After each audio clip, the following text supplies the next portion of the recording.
Thanks so much for joining us. This is the MeWe Awakening panel for energizing body, mind, heart, and soul. We have events throughout the Northwest and many online. Tonight is our online awakening panel.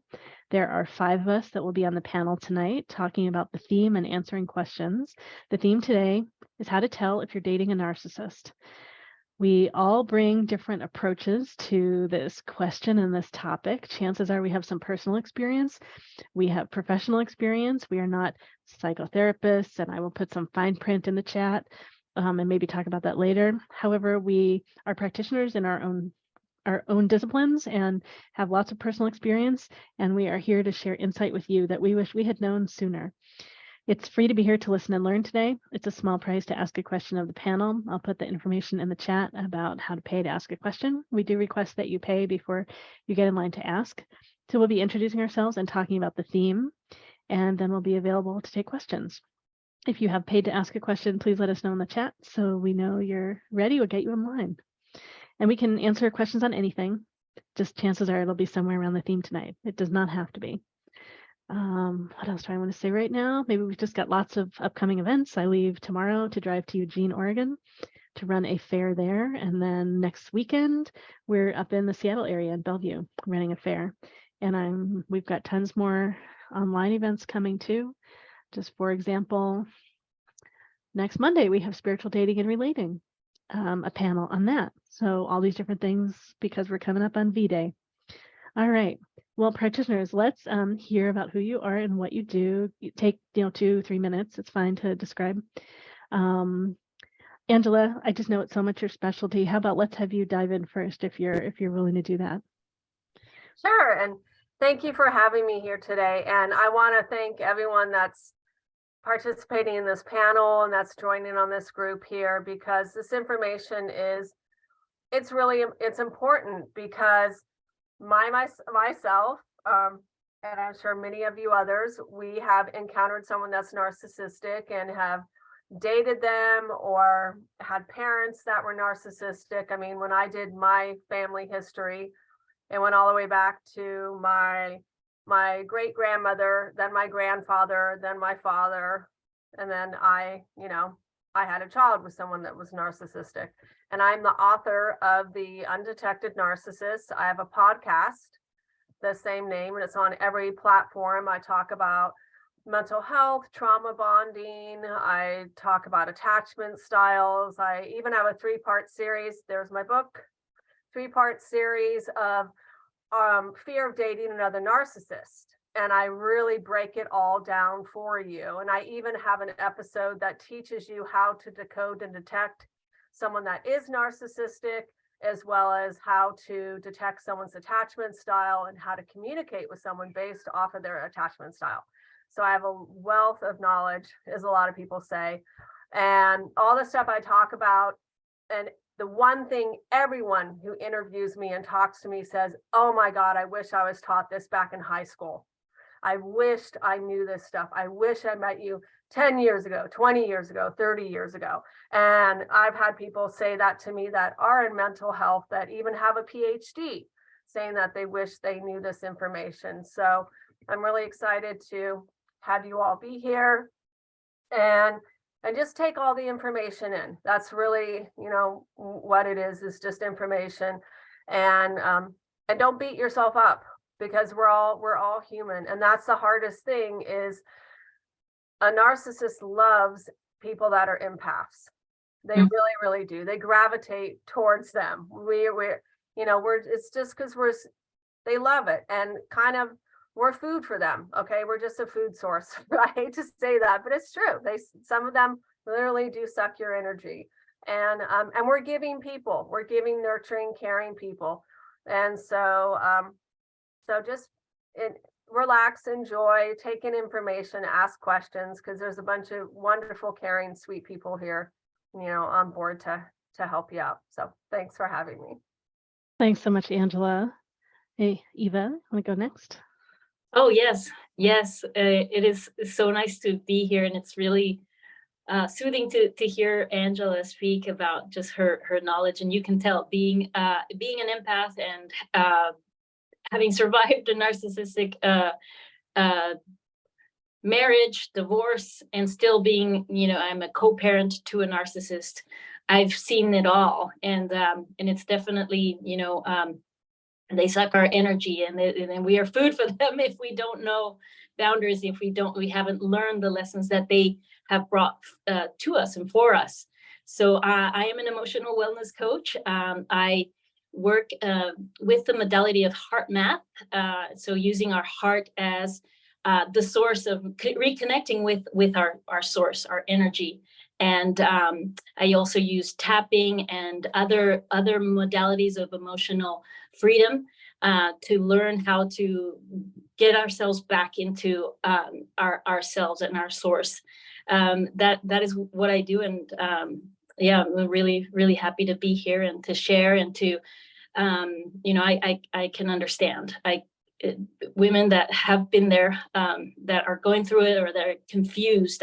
I've been in all the stages of being with a narcissist, feeling like it was always my fault, never being validated for my feelings, always never having them be accountable for what they were doing. So, just all that emotional, mental, even physical, depletion and confusion around that. So yes, it's just like the phoenix, we rise from the ashes. And really, really happy now to share that with others, and to, I would have loved to be, to know and to have someone, show me the way and help me see what I was not able to see, and to shorten the time of all the despair. So yes, thanks for having me. You're so welcome. Thanks so much. And Iridescent. Hello, everybody. My name is Iridescent with Iridescent Tarot. I am an intuitive psychic and quantum practitioner. I use tarot cards as one of the modalities that I do, along with various energy modalities to help you tap deeper into your intuition, decipher what your unique spiritual language is in the world, to embody more confidence and perpetual joy and love in your daily life. And through these techniques, also just seeing what energetic patterns are playing out in your reality that are slowing down or blocking your forward momentum and the manifestations and goals that you are wanting to achieve. So I felt called to join tonight's panel. Much like everyone else has said, I have direct experience. I'm a survivor. And to add on, something else that was very challenging when I was going through, especially my ex boyfriend at the time, who was a narcissist, was the isolation piece. So I felt like I was betraying him if I spoke out about what was going on. And then, I just felt like I had to take it on by myself. So I'm really grateful that everyone is here today, for the fact that we can all be here together in community and have a safe space to simply just have a conversation. It doesn't mean you have to come to any conclusions today, but just to open your mind to new perspectives without any guilt or shame. So I think it's going to be a really powerful night, and I'm really grateful to be here. And thanks for being here as well. Thanks so much. All right, and we will be joined by one more practitioner who's stuck in traffic. That's DoveLight Oracle, who does angelic soul frequency readings. So she will introduce herself shortly when she does arrive. And then I'm Laureli Shimayo. I'm an intuitive eye reader, body psychology coach, and matchmaker. Start off just with some of the context. I too was raised by narcissists, had no idea. Narcissists started showing up around me in my life as I started working with people. I started to notice that the narcissists were showing up in my life as I started working with people. And as they showed up, my first big experience was having a tenant, and that opened me up. And as I was working more and more with other people, I had clients that were working with them and all these lessons. Then I started to realize my boss had been kind of narcissistic, and this other boss, and then, oh, my grandma, I guess, and my mom. And so all these different layers, and my ex-husband, I realized then was, so all these layers of opening for me. for those of us that are raised with all kinds of unhealthy things, like we end up mapping that with love, and it can lead to us being caught in that web when we go to date people. So lots of us have lessons later in life that we're finally able to see and unwind all the things from long ago. So I was a biologist, molecular biologist. So I trained as a scientist. I'm really good at looking at details. I was much more interested in people than understanding our DNA. So as I gradually started studying, working with people and somatic psychotherapists, I got more sensitive to feelings and emotions myself, more aware of my own experience, and was able to notice more and more with other people. I pick things up as a scientist and also as an intuitive. In your eyes, I believe that we all read so much in each other's eyes, right? So there's so much missing, and then there's so much there. We all have that experience, almost all of us maybe. And we pick up tons about body language as well. Science finally recognizes that we have things called mirror neurons, where we're able to pick up feelings and emotions that are likely happening in other people. Similarly, we see all kinds of things in eyes, and subconsciously we make choices about who we're attracted to based on their eyes. And we also pick up all kinds of other emotional cues. For me, part of the dynamic of the narcissist and the empath is that I use a model called the drama triangle from Stephen Cartman from like the 1967 or something like that, long ago. The hero, the victim, and the villain. And the empath does a great job usually at being the hero or the victim, and the narcissist does a great job at being the villain and the victim. So everyone can jump around in different roles. And so the narcissist and the empath play really, really well in the triangle, which is a mess and drama and all based in fear. And things I've learned over the years studying more of this, narcissism is both genetic and people are raised to be narcissists, so nature and nurture.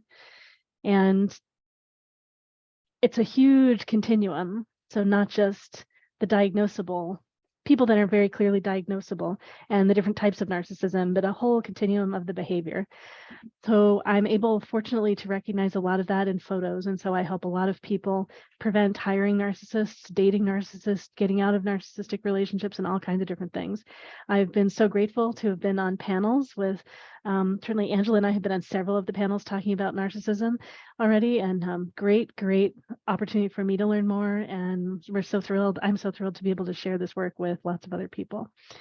Well, it's a little bit more about me and my background and why I'm passionate about this. I am a matchmaker and a dating coach, so I'm particularly interested in dating and helping people make healthy choices about who they date, grow themselves so that they date healthier people. Well, let's see. So panelists, is there anything else that you want to share about yourselves or about the theme from having heard each other talk? Anything else you want to share? And I should say the situation I had with the tenant was the first time interacting with the narcissist just came like glaring me, like splatting me in the face in a way that I finally could see. Essentially, I was dealing with a whole bunch of gaslighting, and I was like, what's going on? Like, why is this happening? This is so confusing. It makes no sense. Ugh. And so finally I was able to sort that out and see how they just weren't taking responsibility for anything and totally blaming me for a whole bunch of things, which it was so confusing. So that's finally how I was able to start to see and unwind things. It's where I had enough presence in myself that I could recognize that this thing made no sense.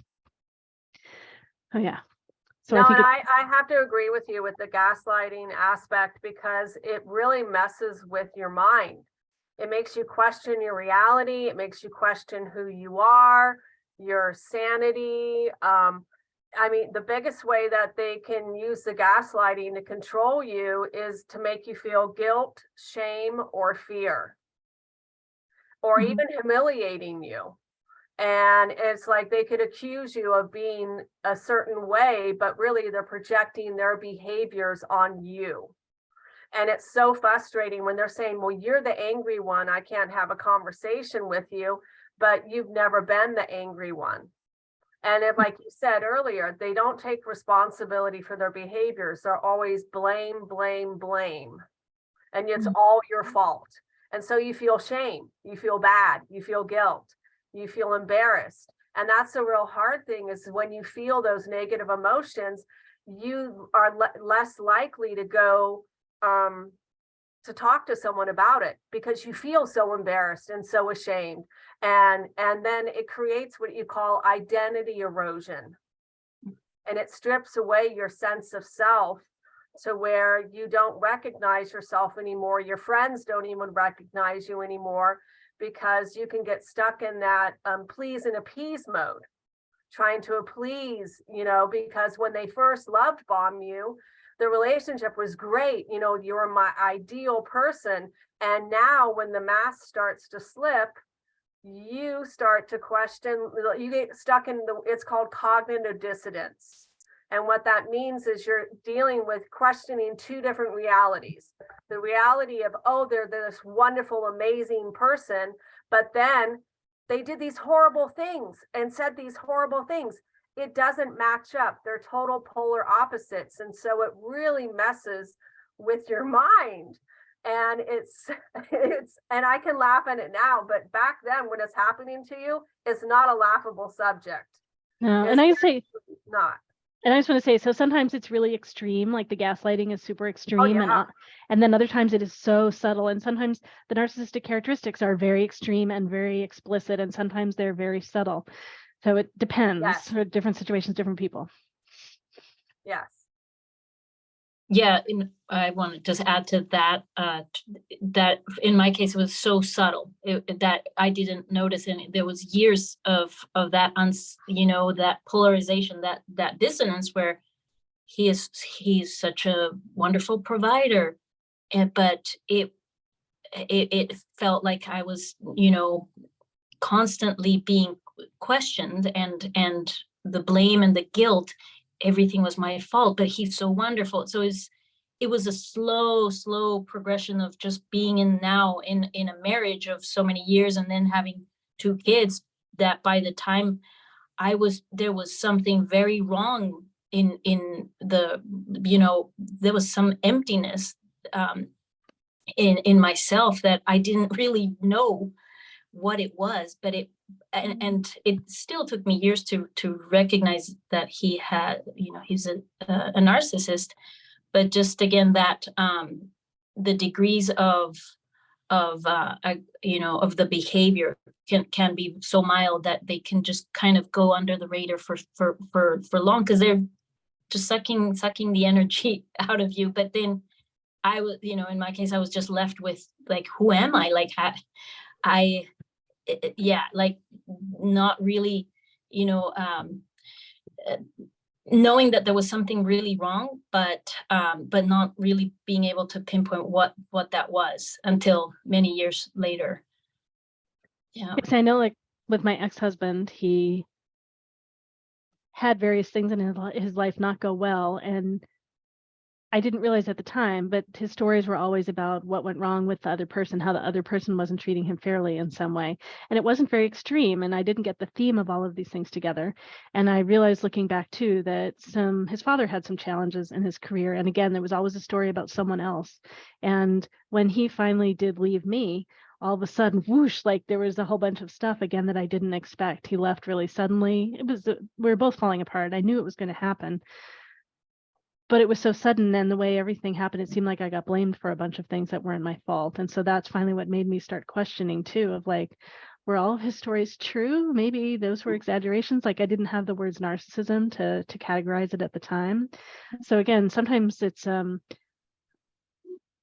narcissists often will do some version of like making us feel like we're being held up on a pedestal. That's more the love bombing, and sometimes it's more explicit and sometimes it's subtle, until they do turn on us, and that's when the gaslighting happens. But we can often see them do this in their interactions with other people if we're able to hold the context of it's not just their perspective and attempt to see what the other perspectives might be. Yeah, and something that I dealt with my ex was like, I feel like there was times where he was very aware of his narcissism, like in how he weaponized it. So what I mean by that is when I finally reached the point where I was like claiming my power back and saying like, enough is enough, this is not, like, I gotta go. He totally did a 360. He went back to how he was when he first met me, the love bombing, the look, I'm changing, I'm this good person. And he really, I mean, he was holding true to that pattern, but I just knew, like, I dated him for 4 years and I was like, I know what you're doing now. I have words for it. I have the language, I have the knowledge.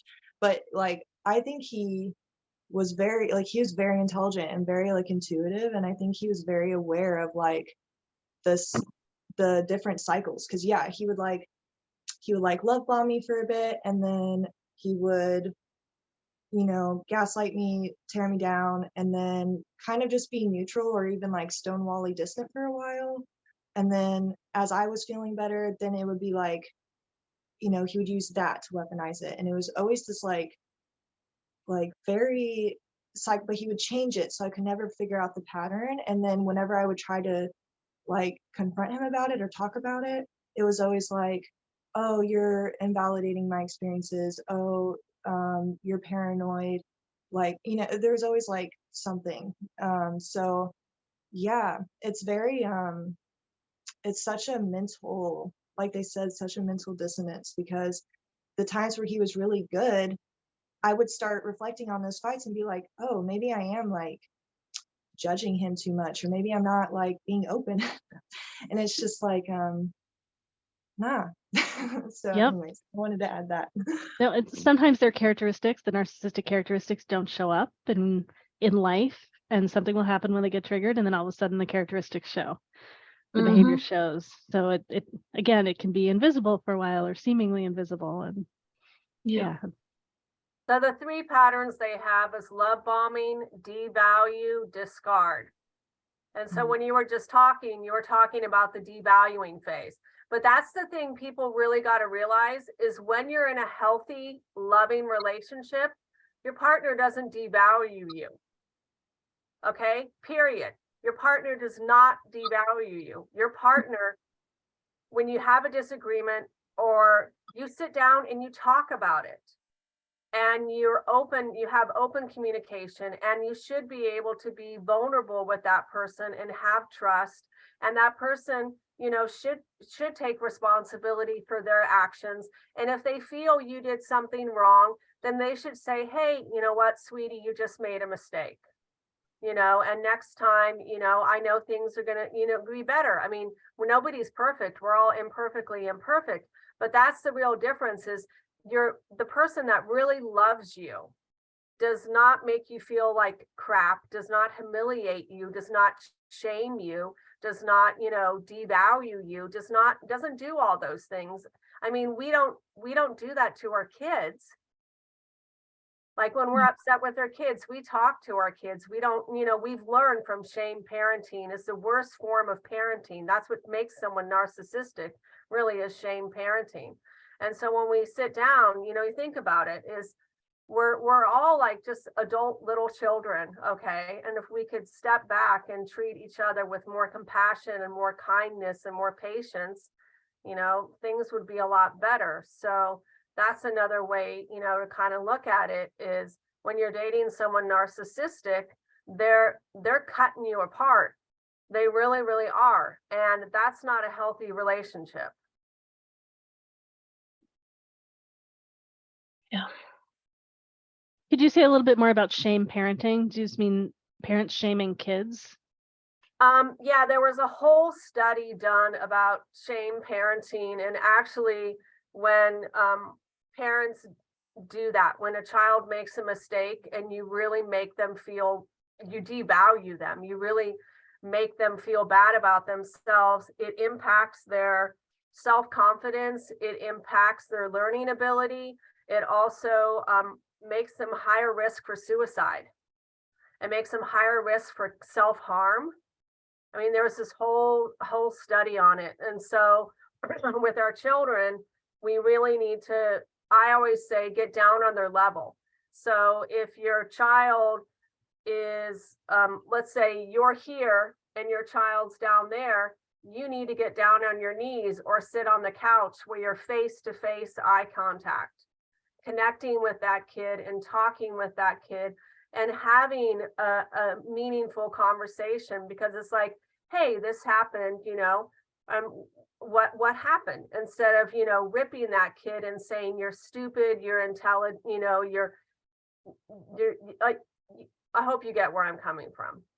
It's just really making them feel bad about themselves. And I remember working with a school teacher, because I'm a clinical certified hypnotherapist. I've been doing this for over 20 years. I've been voted the best hypnotherapist for Salem, Oregon for the past 12 consecutive years. And I'm an NLP practitioner. But I was working with this one school teacher, and she told me that if you have to reprimand a child in school, you need to say 10 positive things about that kiddo after, because that kid will internalize it and think there's something wrong with them.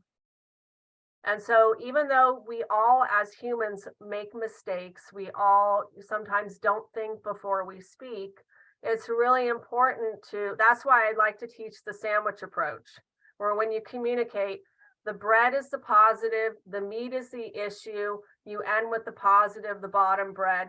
You always use I statements instead of you. And if you need to use a you statement, it's got to be positive.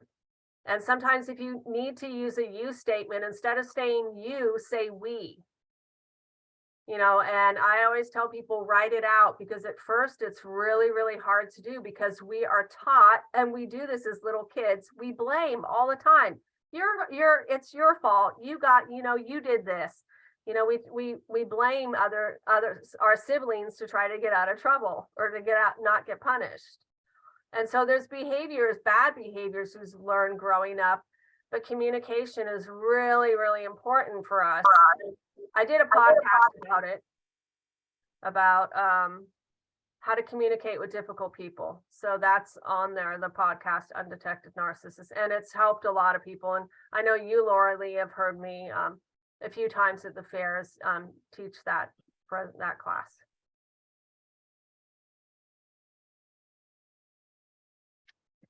Well, so we do have one more practitioner that will be joining us. And just so everyone knows, we are available to take questions. We do request that you pay before you ask.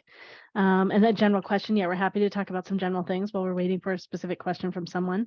There are a few things I'll say before we do start answering question. And just know that a personal question, if you're willing to do that, we know it's recorded and it'll be shared on the web. If you're willing to ask a personal question, you'll get the most value. And then also it's a great way that we can educate others. So thanks so much for your willingness to do that. That's part of why we offer it at such a low price. Could two children in the same abusive situation survive one becoming an adult empath and the other into an adult narcissist? Absolutely, it happens a lot. Those are two of the big common outcomes of being raised by a narcissist. Being, I think it was more like the crushed person that ends up being very sensitive, or the person that turns into a narcissist. And panelists, say more things. Yeah, in my family dynamic, one of my siblings turned into a narcissist, very subtle narcissist though. I recently just found out within the last couple years that he for sure is one. And my sisters, it kind of just depends, but for me, definitely very empathic, and was the savior of the narcissistic tendencies in my family. So yes, there can be all sorts of different dynamics when someone is in a similar abusive relationship, because we all process and handle things differently. Yep. And I also have autism, and I wonder if autism is more common in people that are raised by narcissists. I bet that it probably is, from the amount of trauma. I think autism is probably part genetic and part trauma and other environmental things. And I've wondered sometimes, like, can I get so triggered that I know sometimes I react and don't want change, which is common from autism, but also do I react really strongly and go against something that has narcissistic elements in it? I wonder in those moments where I know I've had like an argument with my partner, I can feel so confused right after it happens. I don't know exactly what she said and what I said. Like, I know my memory, but I don't trust it. So I even wonder, right? So I'm someone that I'm really strong. I wasn't so crushed. I am empathic. Can I have little bits of flavor of it in me too that I don't fully see? And I think being willing to look at that is a way that I can keep myself from going down that path.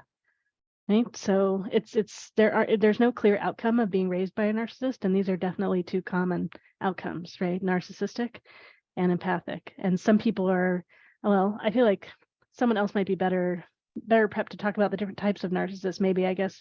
But what covert and overt, and I don't know all the names, but some are like pathological, or what are the different names? There's some are very negative to people all the time, and others it only comes up sometimes, and some it's very obvious, and some it's more hidden, and all the different things.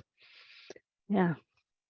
I'd like to elaborate on the children, because I have 2 daughters, and when we got divorced, they were 3 years and 5-year-old, my girls, and now they're 13 and 11, and they've seen everything. So they've been, most of their lives have been observing us having this relationship, and for me, I did not recognize that he was a narcissist until last year. Then now everything makes sense. All my years in the past make complete clarity. But throughout their lives, I've always worried that they would see or pick up on, this really strong negative behavior, and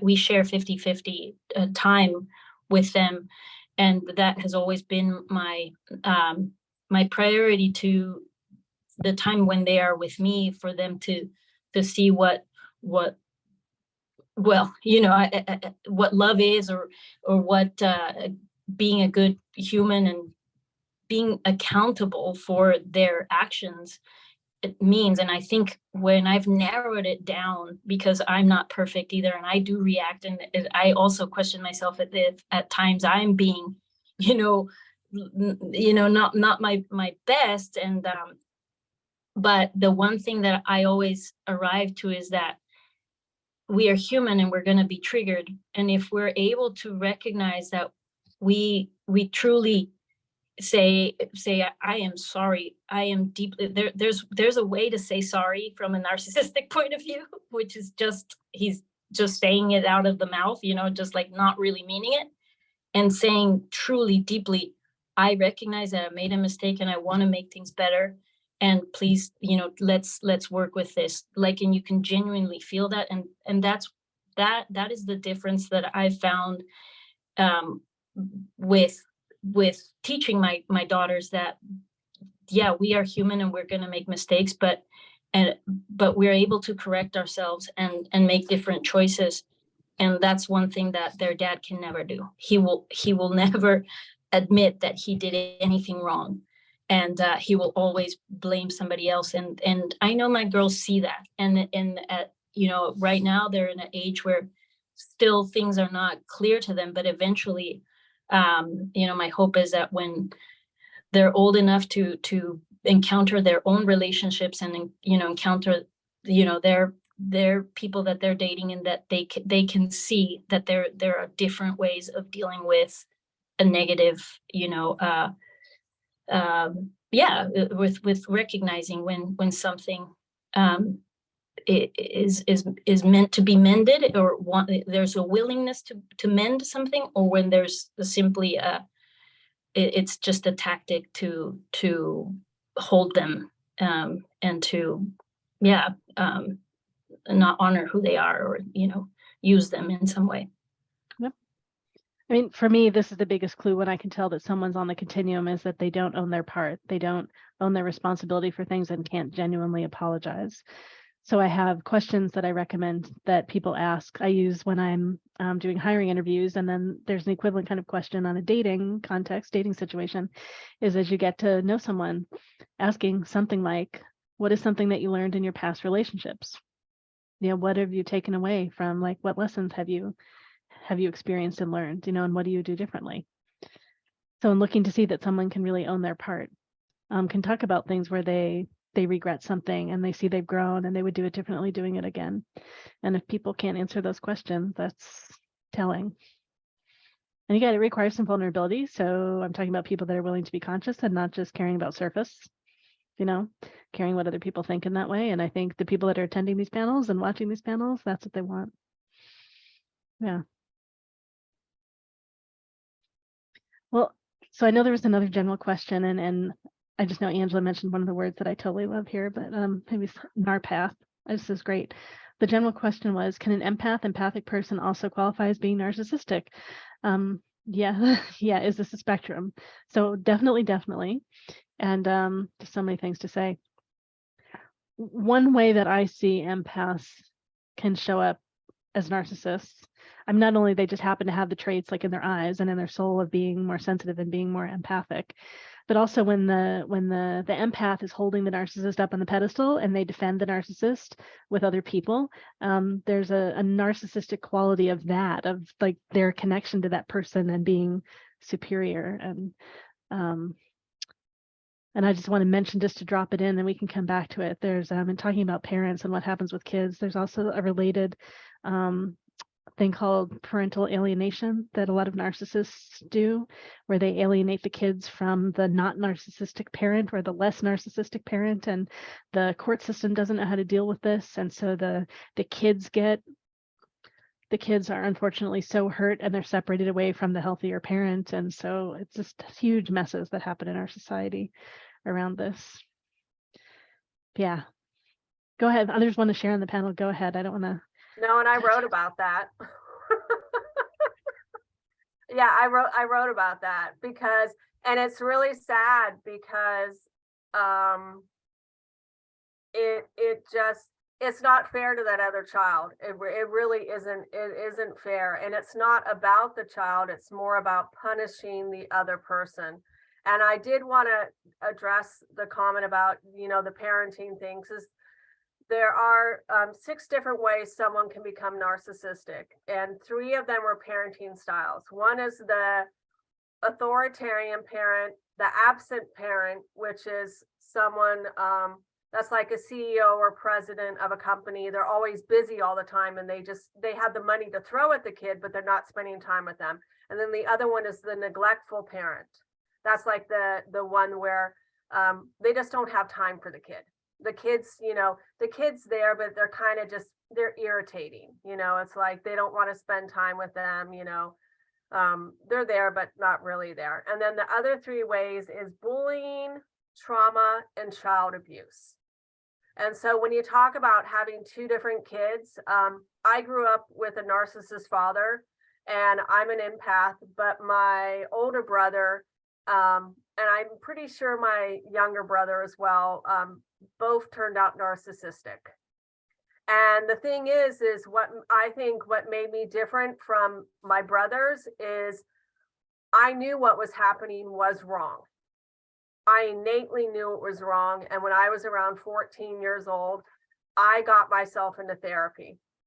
I actually went and I got myself into therapy. I was reading books like The Dance of Anger, The Shame That Binds You, Creative Visualization. I was reading all these books about how to be a better person. And The Dance of Anger taught me so much about the dynamics. And I read books about boundaries and healing your inner child and confronting your abusers.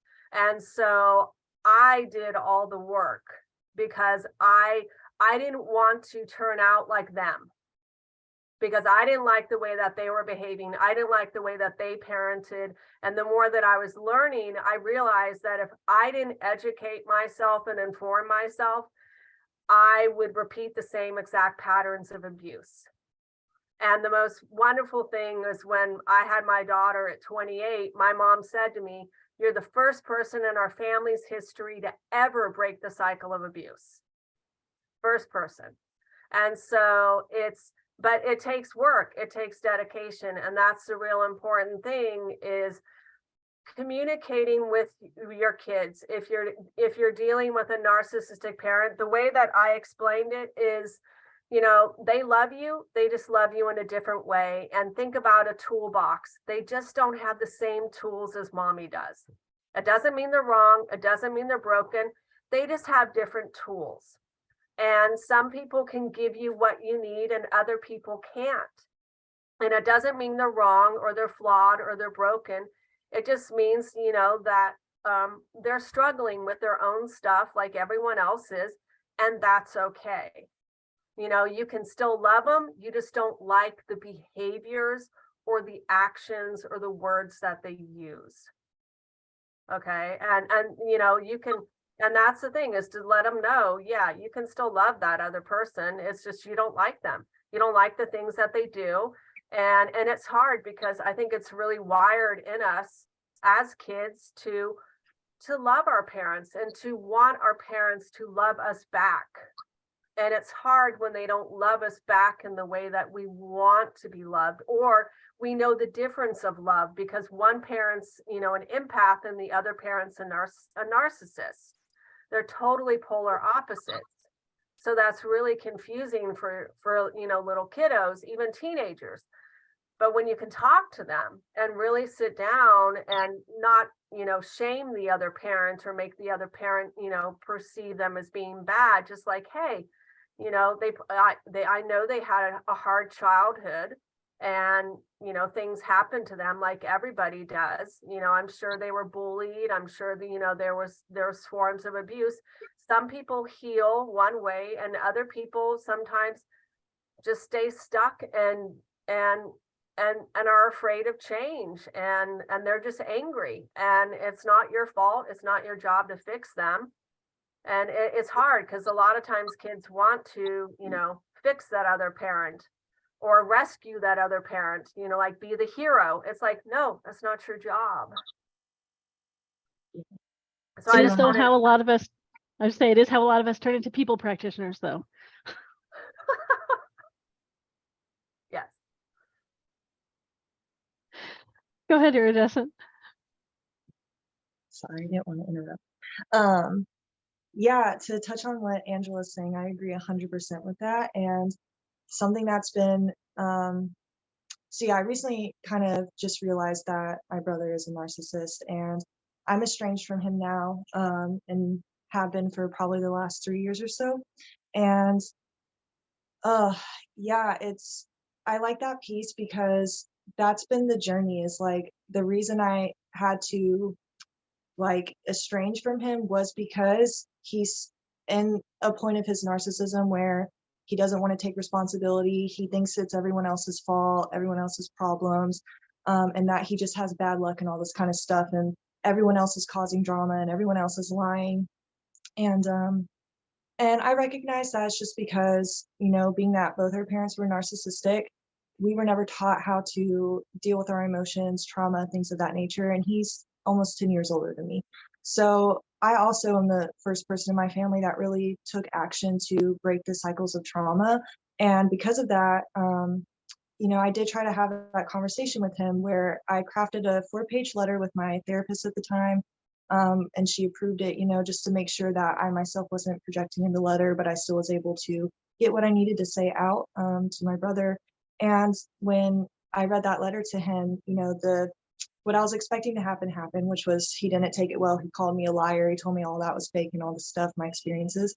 And that was okay, but it made me realize like, okay, you're just like not in a place where you're even open to work on this or talk about this. So therefore, there's really genuinely nothing I can do at this point. I just have to give you your time to go through his journey. So it's like, it's been very difficult because where with my ex, it was like freedom. It was like, thank goodness. Like I did have love for him. I did love him. Otherwise, you know, I wouldn't have stayed with him for 4 years. But it also was like, you know, I recognized when that came to a close. But with my brother, it's, you know, I do have a lot of love for him. And so it's difficult to watch him go through that. But at the end of the day, whether you have narcissism or not, you are the only person that can motivate yourself to make changes and to heal. No one can force you to do that. And so even if it's really hard, you know, this is where having healthy outlets, having good community can help you through this process. The grief process is an ever evolving journey as well, but you can have ways to manage it to where it's not as dense or heavy to navigate, and where you also don't feel like you're alone in it.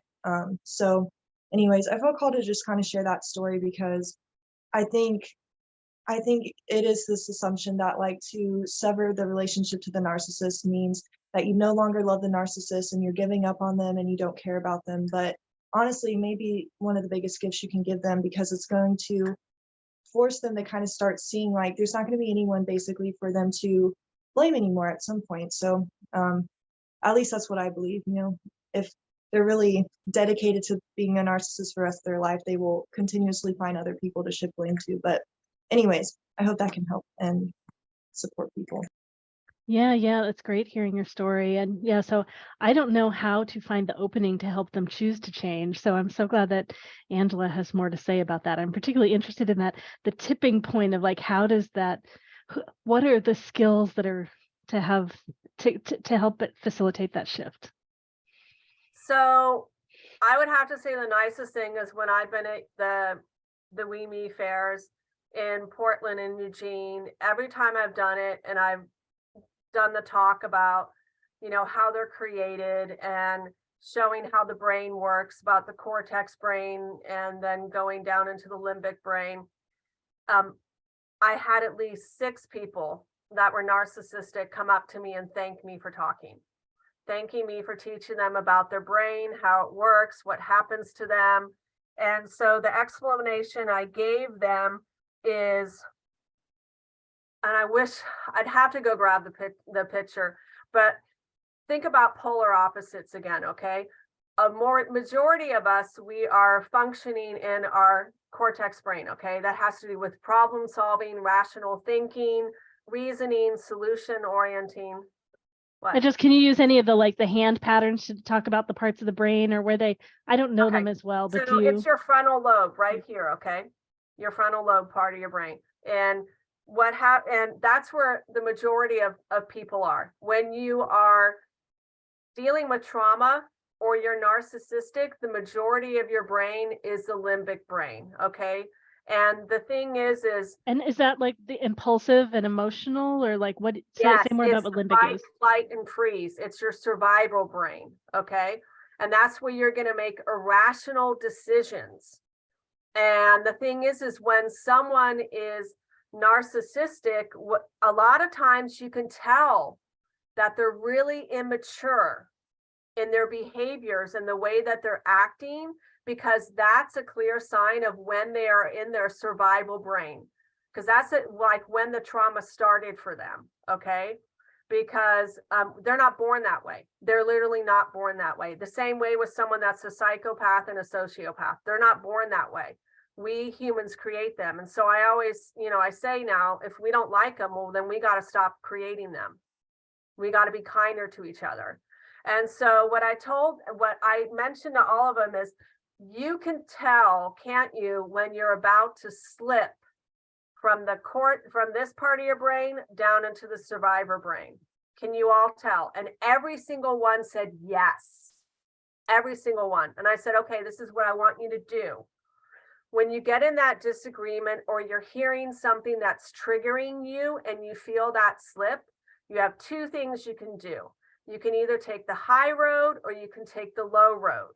If you take the high road and you care about that person, you stop and you say to them, hey, I'm getting really triggered right now, or I'm getting angry and I care about you. I don't want to hurt your feelings. I need to walk away. I need to calm down, because I know if I slip, I'm going to say something I'm going to regret, or do something I'm going to regret, and I don't want to do that. You're important to me. Okay. And I said, because you have those 2 things, you can either walk away and distract yourself, or you can take the low road and cut into that person and be that person you don't want to be. And you'll destroy that relationship. You'll destroy the friendship. You can do things that are irreparable. You cannot take your words back. Your words are more powerful than anything. I mean, your words are more powerful because let's say you break your arm heals and mends, but what they said to you and that person who broke your arm, that can stay traumatized with you for the rest of your life. Even when that person is dead, it is still with you. And so what I would tell these narcissistic people, like one gentleman, and it is in a podcast of Can a Narcissist Change? It's in the part 2, where I told this one guy to make little video recordings of his daughter. He loved and adored his daughter. His daughter was his world. I said, when your coworkers piss you off and you're mad and everything, I want you to take a break. I want you to go outside and watch those videos of your daughter. The light in her eyes, the laughter, the smile, the joy. Do the same with your wife. Have videos of your wife playing with your daughter and you're happy and everything, that keeps you up here. It keeps you up here. It's taking you out of the place of fear and reaction, and it's keeping you up here. So you'll make a rational choice, a calm choice. And I said, it takes work, but each time you do it, you're creating a new behavior, a new pattern, and you're rewiring your brain. You're literally creating new neural pathways. And that eventually will become a habit, a new behavior. So instead of being reactive, you can respond. And that's the key thing. And so they can change, like any of us, like any habit. It takes you a while, but then also realizing that, you know what?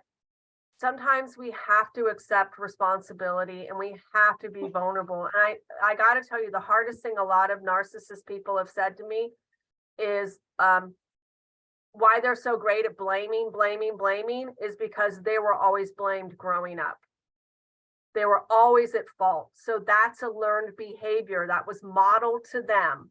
And then they model it back to other people. Maybe I was just wondering if we could go back just a little bit. So I feel like and maybe just right, I'm having a little bit of a blind spot. It seems like they have to have some amount of humility to be asking questions of like what they can do differently, or to like wonder about like how something's not going well. Is there of the continuum of them, like some of them are more easily reachable than others, like some of them have more access to that, or say more of I think the biggest thing is, I mean, let's be honest here. When I started trying to do my own recovery from narcissistic abuse, all I kept hearing was hate, anger, fear, hate, anger, fear, hate, anger, fear. So many people hated them, wanted to discard them, you know, just so much anger. And when I learned that they're not created that way, my empathic side was like, oh my God, that sweet little kid, that poor human being. And I had sympathy for them. I mean, I literally did. And I, you know, I don't like them. I mean, I know what happened to me was a horrific experience. But the thing is some of them, I really think do want to change. And they know they're damaging their relationships. And the thing is okay, here's the biggest important thing, Lori. They knew I was a safe person. I created a safe space. I wasn't about hate, anger, or fear. I was like, look, I get you. And I'm here to answer any questions. I'm here to help you. I'm not here to shame you or to blame you or to make you feel bad about yourself. I want you to understand yourself better. And so I really created that safe space where they came up to me and they talked to me, because that guy that I worked with that literally was narcissistic, I mean, his voice was dead. His eyes were dead. I mean, it was like, and he literally was sitting like maybe 6 feet away from me. And what speaks to me said to me, he's a super dangerous guy. And when I asked him, he said, oh yeah, I could kill you within seconds and you wouldn't even know it. And so what was really interesting for me though, was after working with him, I saw him 8 months later and he was smiling and he had light in his eyes. And I met his daughter and I met his son and he was so happy. And he's like, you saved my life. You saved my marriage. You saved my career. I mean, he was like on the edge of being, you know, suicidal. And he had such a horrible childhood. And it's like, you know, if you really want to help, I can help you. Okay, great. I think, yeah, I think I'm getting there. So maybe a strategy is to aim to get them into the most open place. And then you in particular are not blaming them for the narcissism. So you're providing a context of not blaming them for it. So that's part of helping keep them into the most open place. You know, and if they have so much of the negativity and the blame around them about how they are, how they've gotten wired, you know, and the things that they've learned and the results of the trauma they've experienced. It helps unwind some of the defensiveness they have around that too. Well, and I use leverage. And the Mhm. leverage I used was his daughter, because I said to him, well, let me tell you this. Every time your daughter sees you yell at your wife and rip into her and make your wife cry, you are teaching that little girl's unconscious mind that that's what a relationship is. That's what a marriage is. And she's going to go out and she's going to meet a man just like you, who's going to do the same exact thing. Do you want that to happen to her? And he was like, hell no. And I said, then you need to do this for her. You know, if you love her as much as you say you do, and you want her to have the best life possible, you need to do this for her. You need to be the model of the man you want her to attract and have in her life. Part of what I don't understand, though, and I'm being a little cynical here, is like, does he not want her to experience that out of more of a selfish way of it's his daughter? Of course, he doesn't want her to experience that, or really the compassion of no, he doesn't want that for her. Because if there's that openness, there's if he already has that openness and the compassion of really genuinely not wanting it for her, that's different than so much of the narcissism that I see. I never get chances to see that openness. And it may be that you in particular, because of the context you've created, you're around people in such different ways, and you have access to different people. I'm imagining it's the context that I hold that keeps me from seeing this. But yeah, it's a compassion that you've experienced from them that I've not seen. Yes, and not many people, honestly, I have to say, you know, have that. But the thing is I look at it is, you know, because for the perfect example is, you know, when he made that comment to me, like, you know, I could kill you within seconds. I looked at him and I said, well, I've met monsters like you. I'm not afraid of you. And he started laughing. And he was like, oh, yeah, really? And so I started telling him what happened to me in the book that I wrote. And even then, at the end of it, he was like, that is so messed up. I would never do that to my child. And I said, well, you know what? Those things happen all the time. They do, because you get so, you know, I never say that they're narcissistic, even though I know they are. I never say it. I wait for them to tell me that they are. I never say it, because that's the worst thing, is to label someone. Immediately, it's like going to someone and saying, you're an alcoholic. That, I mean, you just don't say that, okay? You just don't. So there's ways that you can, you know, I don't want to say it, but I had to get down on his level of trauma for him to connect with me, to realize that, look, I had this horrific experience, and yeah, I should hate people like that, but I don't. And I even told him that I was stuck in so much anger after what happened to me, but I knew that that's not who I wanted to be. No, it's just like what you're saying about meeting kids earlier. You have to meet the adult back in where they got stuck as a child. Yes. Yeah, and that's what you're doing. Yeah. Yeah. Yeah, it's great. I so appreciate the conversation. Yeah, go ahead, and Eva or Iridescent, if you want to jump in. Well, I just really grateful for Angela's, you know, sharing with this person, and there's some questions that arise for me, and is that spectrum of somebody being willing to recognize and wanting to change, like being so, I mean, maybe, you know, tired of not feeling good.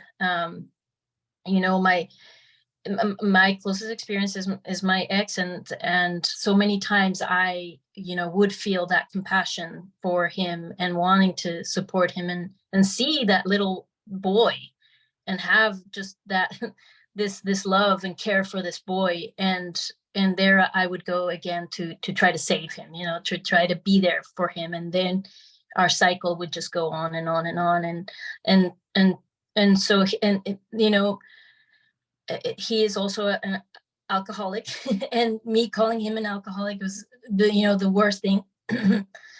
But recognizing, that there are, I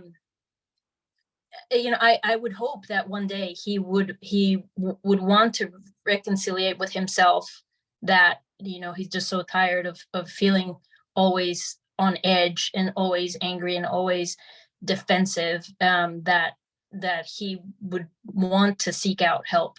He's not at that point now. And so I've, just personally had to deal with those boundaries, with accepting who he is, and being able to create a relationship that is workable with as a co-parent, and raising my girls in their own way. So, the only person that I could control always was myself. And I do what you were talking about, Angela, about that reactive brain and and then the prefrontal cortex. That's something that was fascinating to me, because I early on saw those patterns with us when we would get into these arguments, and then just me recognizing that, wow, that reactive state, or those things that he's saying that I know he didn't mean it, or they're so blown out of proportion that that I can control that in myself and stay in my prefrontal cortex and just observe, just kind of like a movie playing out in him.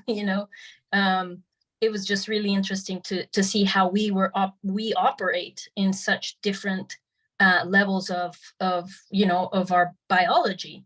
And again, like that compassion for, wow, it must be exhausting for him to always be in this place where he's in this fight flight mode, and the wear and tear in him. I could see him aging, and I can see, the alcoholism kind of like, just, you can see it. So again, so I think I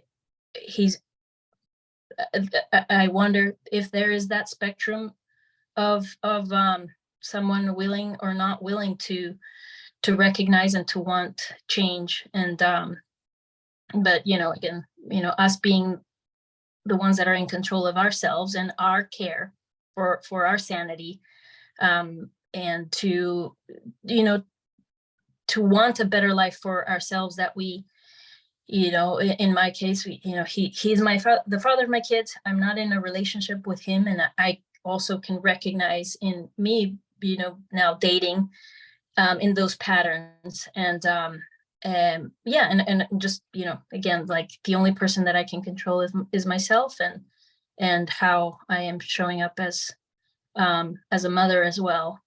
So I guess it was just a comment, and so. No, it's great. I'm personally grateful that the people that I've dated that are narcissistic, I've never had any children, so I haven't had any longer ongoing relationship with them, and I can't imagine like such a journey. And yeah, I wanted to share really quick, because the biggest thing that I've noticed or observed with people that are empaths is when we encounter someone that is narcissistic, we kind of want to fix them. And you mentioned that, it's like you want to fix their problems. And the thing is when we do that, we're then keeping ourselves in a trauma bonded relationship. And it's not healthy, for us in that way. And that's where it gets really, really, sticky and hard, especially when you have kids with that person and you want to fix them, and you realize that there's things, wrong with them. And I think that's what, that was sort of my experience, because my son's father also became alcoholic. And even though I was a hypnotherapist, I could have helped him quit drinking like that. But I didn't tell him, you're an alcoholic. I didn't say, hey, come sit in my chair. I have this, I can make a custom for you. I couldn't do that. The best way that and this is one thing to try, okay? You want to so we did go to family therapy and we did work on it, but here was one really, really big thing that I learned is one, the therapist needs to know about narcissism. Okay. The one we went to did not. All right. That was one big mistake, did not know about narcissism. And two, didn't know about trauma. But he did make a comment where he was like, he cannot connect to his emotions. He can't talk about his emotions. That was the biggest, sign, because back then I didn't know he was narcissistic either, but that was a really big sign is they can't talk about their emotions. And I love the questions that Laureli had about interview questions. You ask them, because the biggest thing is they're not solution oriented. To get them to be solution oriented, they have to be up here. Problem solving. They're not solution oriented. They're really, really not, because they're so stuck in their survivor brain, just trying to exist and survive, that it's hard for them to think of solutions, because let's just be honest, the maturity factor of the way their brain, developed. And I do have a podcast that actually shows an MRI scan of how their frontal lobe does not develop like ours does. There's all this gray matter in there. Well, that's sad. I want to say just about the complexity. So I know some people that are narcissistic. They know they were raised by narcissists. I know one that was trained as a therapist. So they understand a lot of richness of human behavior. And certain things trigger them and they gaslight. And other than that, and I realized finally in the last even just few weeks that when I first met them, they were love bombing me. And I finally got, I have been love bombed. And I know what that feels like. But so they are incredibly strategic and creative problem solvers when they're not in that triggered narcissistic state. When it's self-serving. Yes, definitely. Yeah. Yes. Yeah. But when it's like finding a solution for you or for me, no. So and I say so for them is if they get triggered in the narcissist, whenever the narcissism is activated, and for some people it's on all the time. Yeah. When it's activated, then they don't have access to the frontal part of their brain. Right. Like the wounding just sends them right back there. Right. Yeah.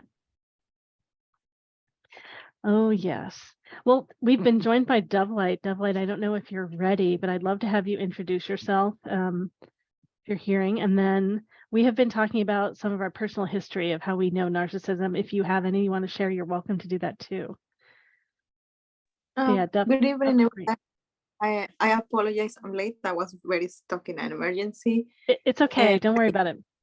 Yeah, I'm grateful to be here. Yeah, first of all, I'm very honored to be in this open topic, because this is something that not many of us has the chance, the info to be aware of. Sometimes we have to go through the hard and tough and trial path before finding clarity. It can be confusing. So I'm very grateful that we just have this opportunity to bring that and to learn from each other. My experience with narcissistic was with my mother. It was more like family related. And I didn't even know until I was old enough to get out of that situation to be able to understand that, it was not my fault. It was the emotional attachment and so much. However, from a spiritual perspective, I noticed that there's something, it's coming up in the ancestral family line, because my brother married his first wife. She was very narcissistic. So she cannot, nothing is wrong with her. And she really thinks that she can do whatever she wants and not get a consequence from it, but to the point that it's unhealthy and it's very damaging. So, and he was able to untangle himself from that situation. And of course, if you have a narcissistic mother, by default, obviously you're going to find a partner. I learned so much through supporting my brother. And then my younger sister, when she got married, she didn't get married because she did a lot of inner work too as well. But she didn't get married to a narcissistic person. But the first, his husband separate from a narcissistic person. And now she has to deal with it because my brother-in-law has kids. So she has to still talk to this lady because of the kids. And now my sister has to deal with this person attacking her. So like, it's like, there is something in the ancestral line that's related to it.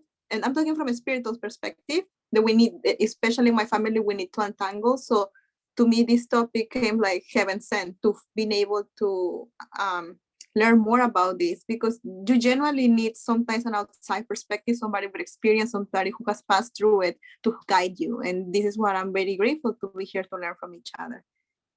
Thank you.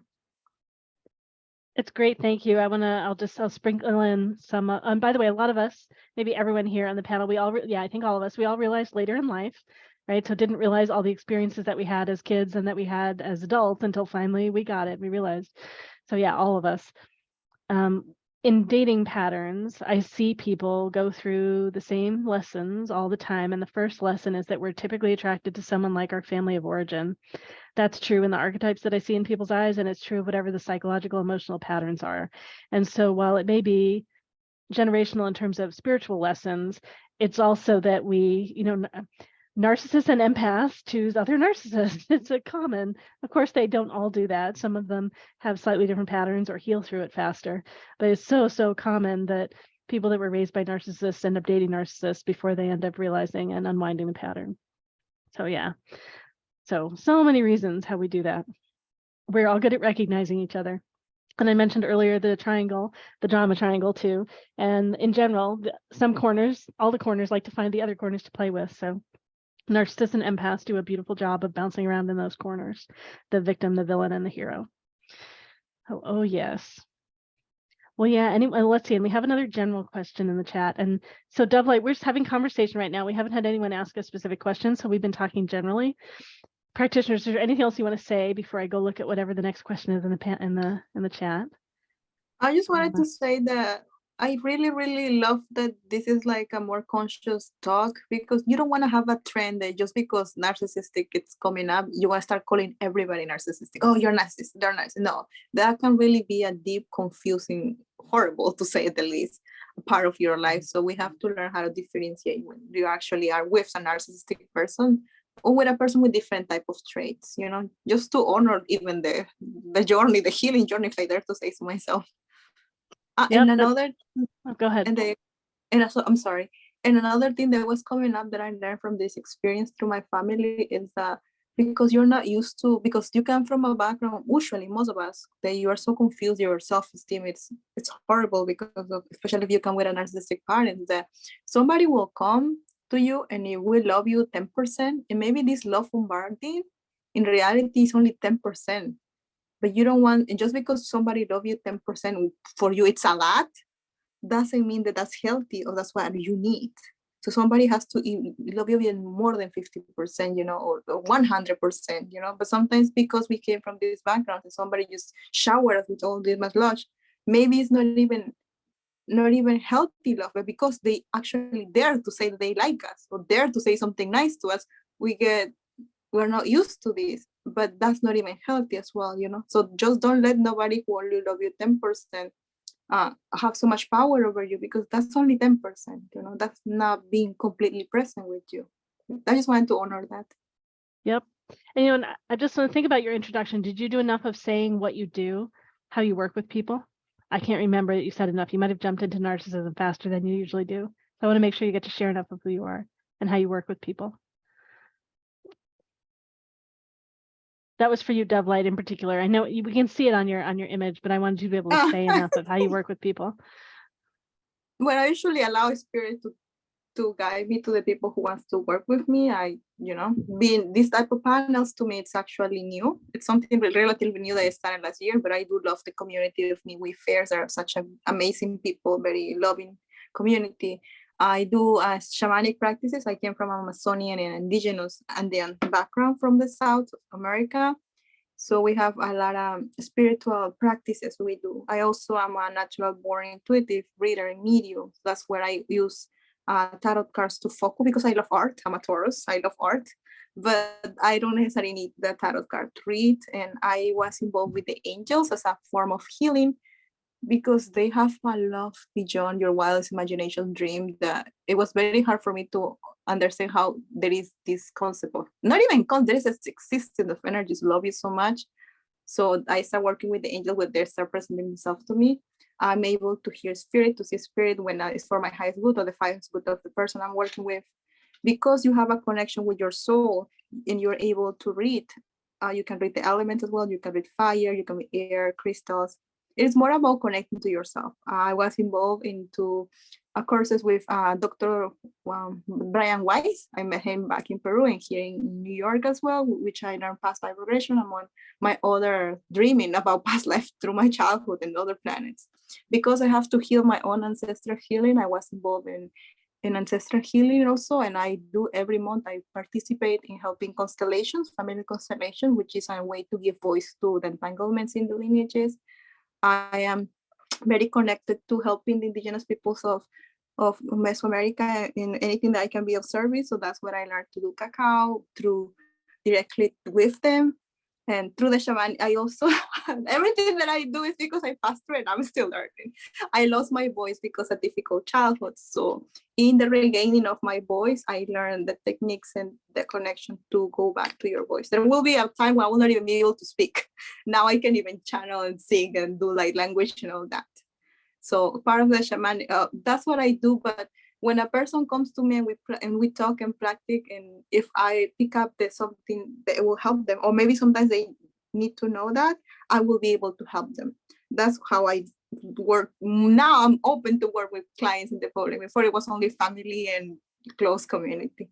But other than that, more than anything, and I'm not saying this out of joke, I'm just a normal person.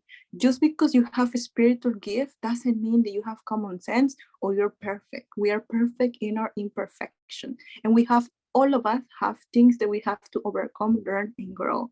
So just because we're able to do the spiritual part, we are more or less than somebody who knows how to do taxes, more or less than a psychologist or somebody who works as a doctor, things like that.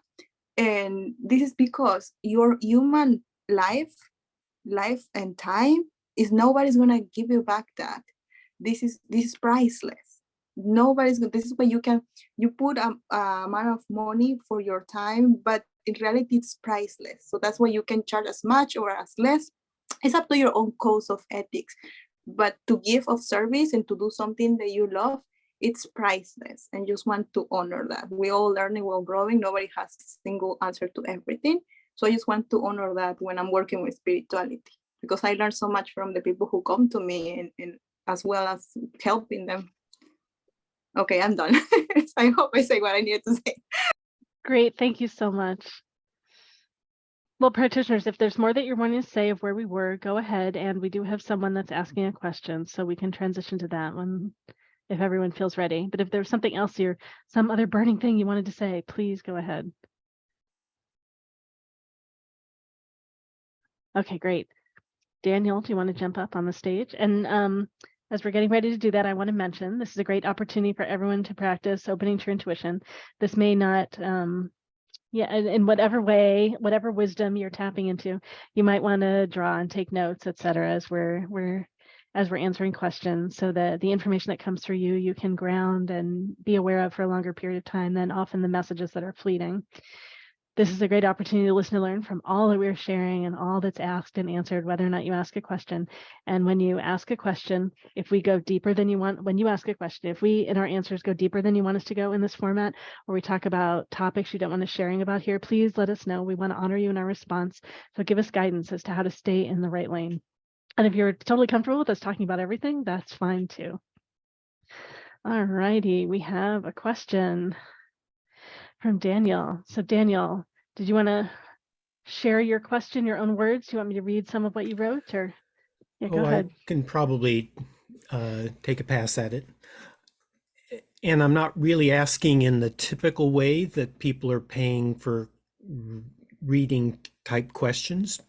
I just feel like I want to pay for this to thank for the approach tonight and the topic. Yeah, you're supporting us. I want to say too, when you ask if we happen to have any particular insight that's more directly relevant to you, are you okay if we share that as well? Yeah. And if it's not, let us know and interrupt us. Sure. Okay, go ahead. Got it. Yeah, this is more in the vein of information sharing, so I don't want it to narrow down to me. I'd like it to be sort of relevant to all of us. So a lot of the framework tonight has been so applicable to interpersonal relationships, like personal life.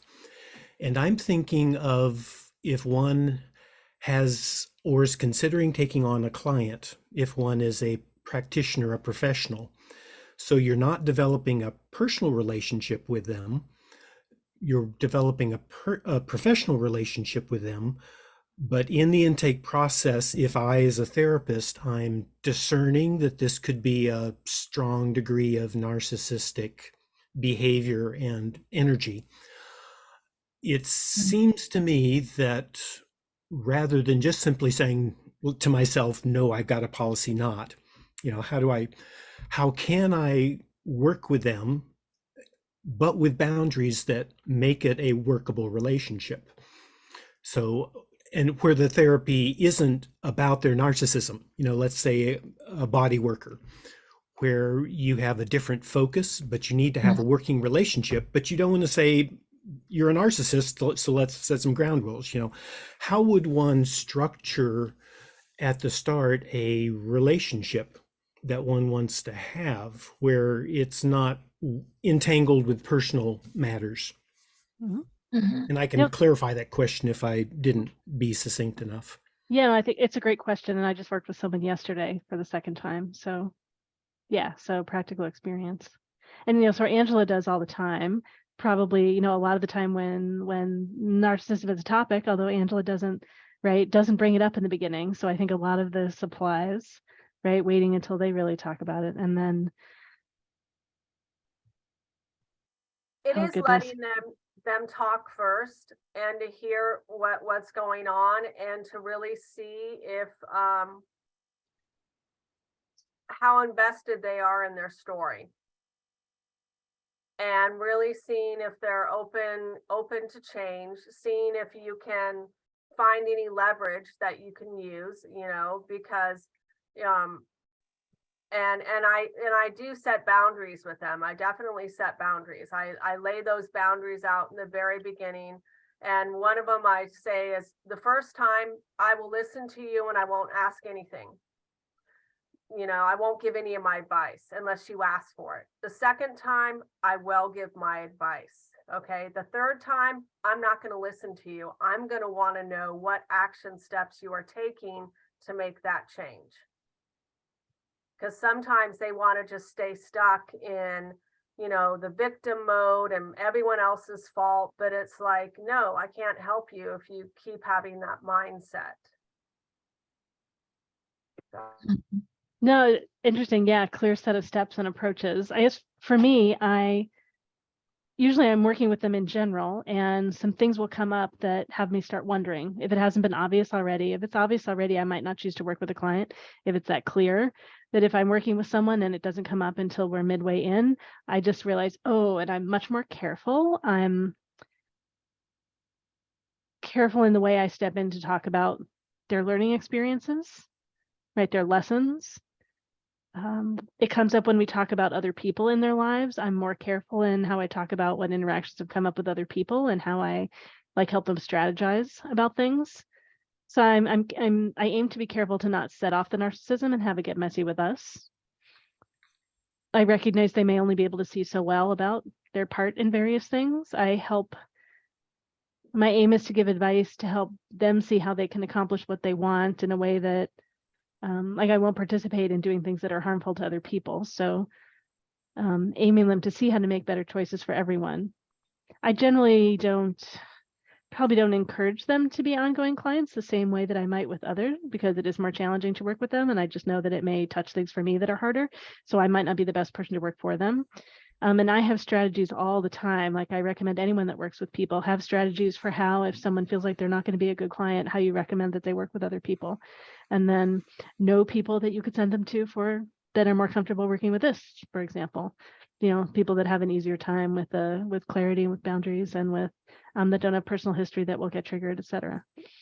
Yeah, and have careful ways of talking about it with the other practitioners so they know your perception of who you're handing to them. Not that you know it's true, but your experience and you're wondering and want to make sure they're aware. Yeah. I'm kind of reflecting now as I hear more things said that perhaps the crux of my query is around how can I have a working interpersonal relationship with this person? For instance, I really can't work with somebody in a situation that's not collaborative Well, and equal partners. And if their orientation is to be power over, is that a deal killer, or is there a way to set, the working arena that will work for me?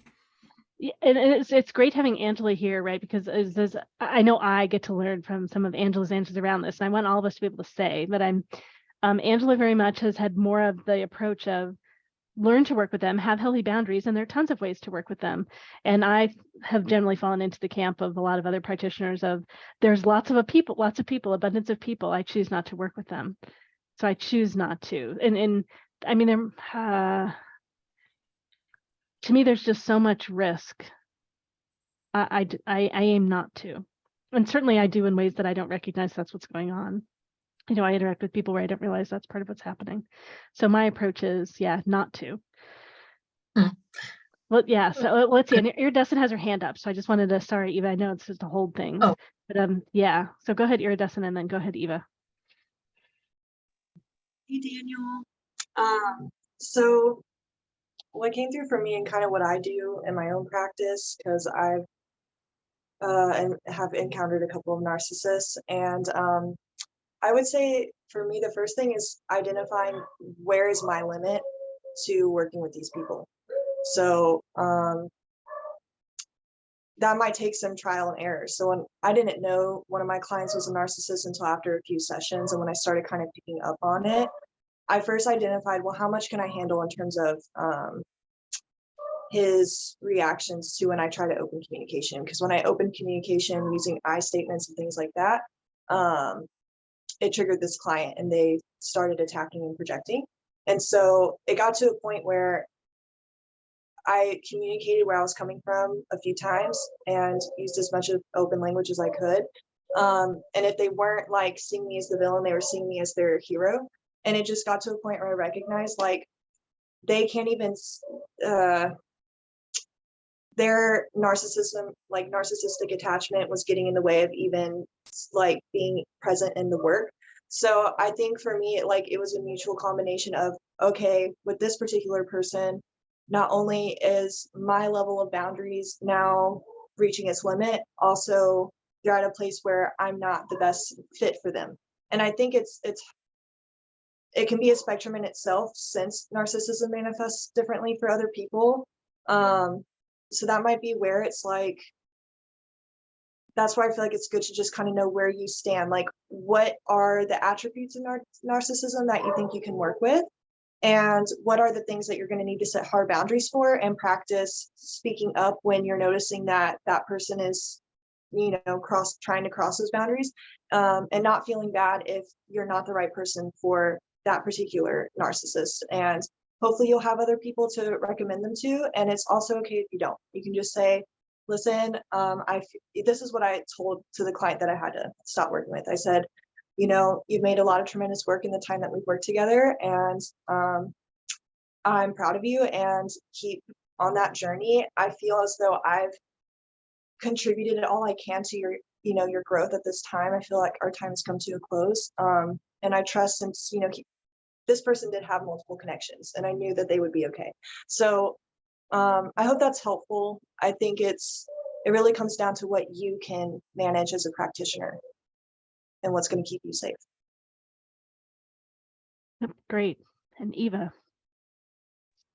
Yeah, hey Daniel, appreciate the question. In my case, what I can offer to you is that I don't have a choice with my narcissist, and so finding the clear boundaries. Also, we have something in common, that a common goal, and when I look at that as we're a team no matter what, and that is where the focus of the directing of any interaction, not deviate from that. We interact about our daughters and our daughters' well-being. We both want the best for them, and anything else, if it gets, when he crosses the line about getting personal with me, or like trying to devaluate me, or that is where communication. I have no I have a very clear boundary about that, and he knows it now. So we get back on track onto what it is that our goal is. You know, in your case, maybe, you know, it's clients or people that you're helping facilitate, you know, a goal, to stay in that professional place where you are a conduit, you're a source for love and growth, to stay in that lane, and to, you know, you go with your gut, your heart, your intuitive guidance. And what I've known from my past is not, you know, recognizing that intuitive nudge that was telling me no, no. But again, then I don't regret it, because I wouldn't be who I am, the strong woman that I am, if it wasn't because of my relationship with the father of my kids. He has brought so much growth and so much wisdom to who I am, because I had to look at myself, and I had to learn to recognize myself and put myself first. So, you know, it was a blessing, but it's a very different relationship that maybe what you need or want to get into with people that you have a choice. Yeah, so I hope this helps. Yes, I am, the scenarios in my mind, I am at choice. So I'm like, when I hear Angela say, you don't want to like put your finger on it and say you're a narcissist. So then I thought, oh, there's some like common understanding that I can't go to.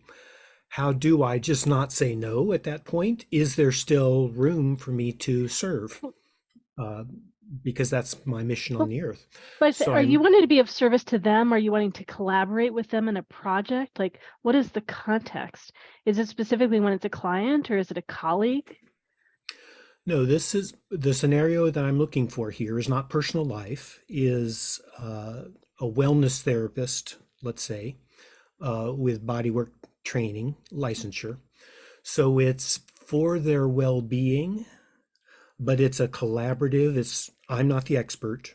I'm the facilitator of the process.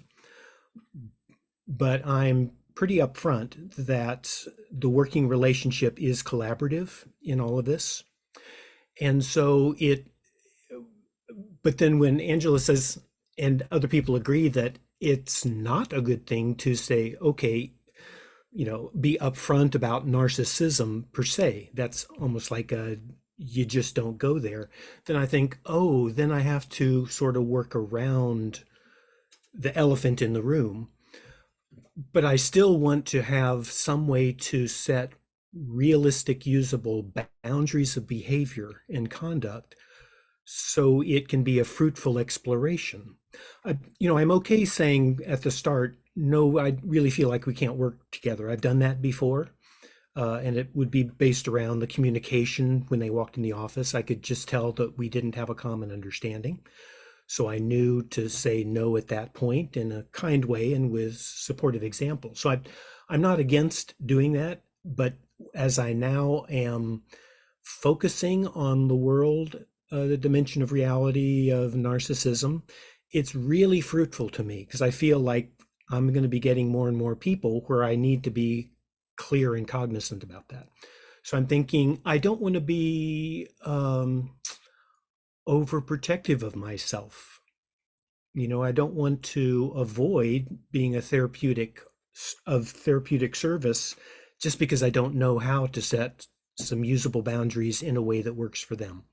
You know, so it's kind of a dilemma to say, well, here's the boundaries, and I can't say, well, it's because you have these character traits, you know, can't do that. But I still want workable agreements. But I don't know if that's even workable, because it sounds like narcissism is almost by definition not a collaborative, healthy, egalitarian relationship. So Right. I don't know. One does not have to be of service to everyone in the world. One can choose specialties, choose some people and not others. That's always an option. To interact with someone that we know, for me to interact with someone that I know has narcissistic tendencies, I have to step in knowing that there's great risk.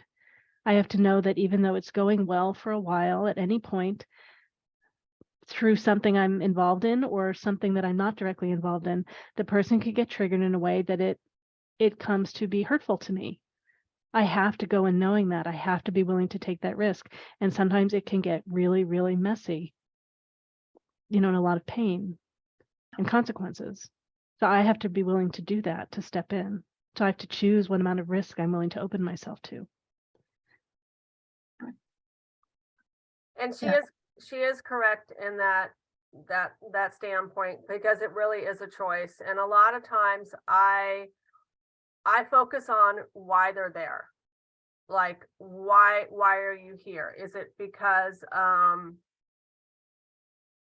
you're struggling with anger? A lot of times when they come, they're struggling with anger, they're struggling with anxiety, they have headaches, their body is always hurting, because it stores all that stuff. And so instead of focusing on the narcissism, you can focus on the anger. You can focus on, where does your body hurt? Maybe there's some trapped energy in your body. Maybe there's some emotions that are trapped in your body that need to be released, and we can work through that. And so it's recognizing, who and what you're dealing with, but basically, setting from, and I'm trying to think about what you do, if you're working on, someone, body wise, just don't focus on the narcissism, focus on the body work, because that's really what you're doing. You're not there to be a therapist, really for them. You're there more to do body work, and you can explain to them, in a subtle way that, this is a trauma trigger maybe for you. And that's why your body is responding in this certain way. And I can, help release that. And sometimes, their childhood stuff could come up and say, well, you know what, that's in the past. That doesn't have to define you anymore. Would you like to release that? Would you like to let that go? And so there's ways that you can go around it instead of, using that label. You can talk about the behaviors, and you can focus on the behaviors. You don't have to use the word gaslighting. You can say, it's really challenging when you have to question your reality. It's really challenging. And there's ways that you can talk without using, let's say, the key words. Oh, you're projecting, you're gaslighting, you're undermining me, you're stonewalling me, instead of using, the words that match your avoid trigger words is what you're really doing. But you're still able to be of service in a way, and look at it as, hey, if you really want to reduce the headaches, you really want to reduce the anxiety or the anger, let's work on that. Let's work on that, because it will, and that's the thing, is a lot of them is, you can, when you work on the anger and you work on the anxiety and that other stuff, you can see those layers that we're like onions. You can literally see those layers coming off. And when you build that rapport and they know you're a safe person, you're a safe space, they're more open to talk to you, and they're more open to share, and they'll flat out tell you, yeah, I think I'm narcissistic. I've been told I'm narcissistic. And I tell them, I said, that's fine. I say, hey, you can have, when you have trauma, you can have what you call secondary narcissism. You can be temporarily narcissistic because you're stuck in your survivor brain. You want to isolate, you're depressed, you're sad, you have anxiety, you have all these symptoms and PTSD, and that's where, you can be angry and you're just pushing, you want to push people away because you're just mad at the world. You're mad at what happened to you. And it's having that, compassion, and just be like, hey, do you want to be a better person, or do you want to stay angry? How do you want to be? How do you want to live? Are you tired of existing? Do you want to live? Because I know you want to live. That if you didn't want to live, you wouldn't be here. I say, and then an extension of what Angela is saying also is that I see you as being someone who's very insightful, who sees where things can be coming from in people. And with someone that's narcissistic, it requires a much more gentle touch than with other people, to very gradually stepping in, not using words that will trigger them, that makes it in any way seem like it's their fault that they're creating what's happening, to see like where are they able to go. So it requires a lot of care and attention all the time for me and how I talk with them, particularly in a client context like that where I can see a lot. I find I'm sort of narrowing this in to me, so, and not as much of a broad Well, I thing, wanted but to, I guess, you in particular, if you're really wanting to work with someone, that's something to watch. yeah, so I think it's probably appropriate that I sort of narrow this in. In my practice, it's an interesting focus because it's a body-based mind-body personal wellness. So it's emotional realities, psychological realities, spiritual realities, physical realities, all of those come in. But the scope of practice is to keep returning to the physical manifestations. But I still need to be able to have the arena welcome psychological realities. So I can't draw as much of a separation as a pure body worker might do. You know, I have training in Hakomi therapies and self-inquiry psychotherapies that allow me to do a certain portion of that in a holistic mind-body practice. And so that's completely fitting for that to be allowed to come in, but not to pursue that as a line of therapy. It has to come back to physical manifestations in order to stay in my scope of practice.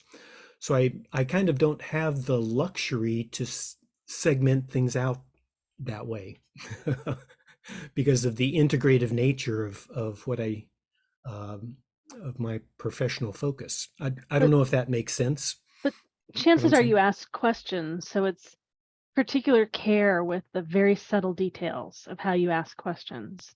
Sure. Yeah. It's just that I kind of can't say, oh, well, that's outside of what we can talk about or we can acknowledge here, because it's not just purely physical. It's the interweaving. Yeah, and I again, without in whatever way you feel comfortable and you can, I'd love to get more specific of an example of something that feels like tricky or sticky for you. And I know Iridescent's got something to share too. Yeah, correct. If I'm not touching on the question that you're asking, so I remember earlier you mentioned like you need the people you work with to be cooperative. So if it's a mind-body thing and they're really struggling with being open and cooperative, what I do when I kind of lead meditations like that, where we're trying to see where the mental chatter is storing in the body, you can kind of just dive deep into that in cooperation. Like, regardless of who I'm working for, I always like to try to just keep it to questions and let the person I'm working with kind of do the guiding and the leading, because they're going to be able to take it at the pace that they're comfortable with. And then if they're hitting a block, like a really hard block with cooperation, you guys can like start there and see like, okay, where in the mind is this being stored and where in the body is this being stored. And this is where I'm not sure exactly how your practice works, but it's like you can kind of start getting to the roots to as much as they're able to uncover of like, okay, why is this here? And let's work with that. And then hopefully that will open the door to what everyone has been saying, like establishing that rapport, providing that safe space. I hope that's helpful. But that's what came through for me.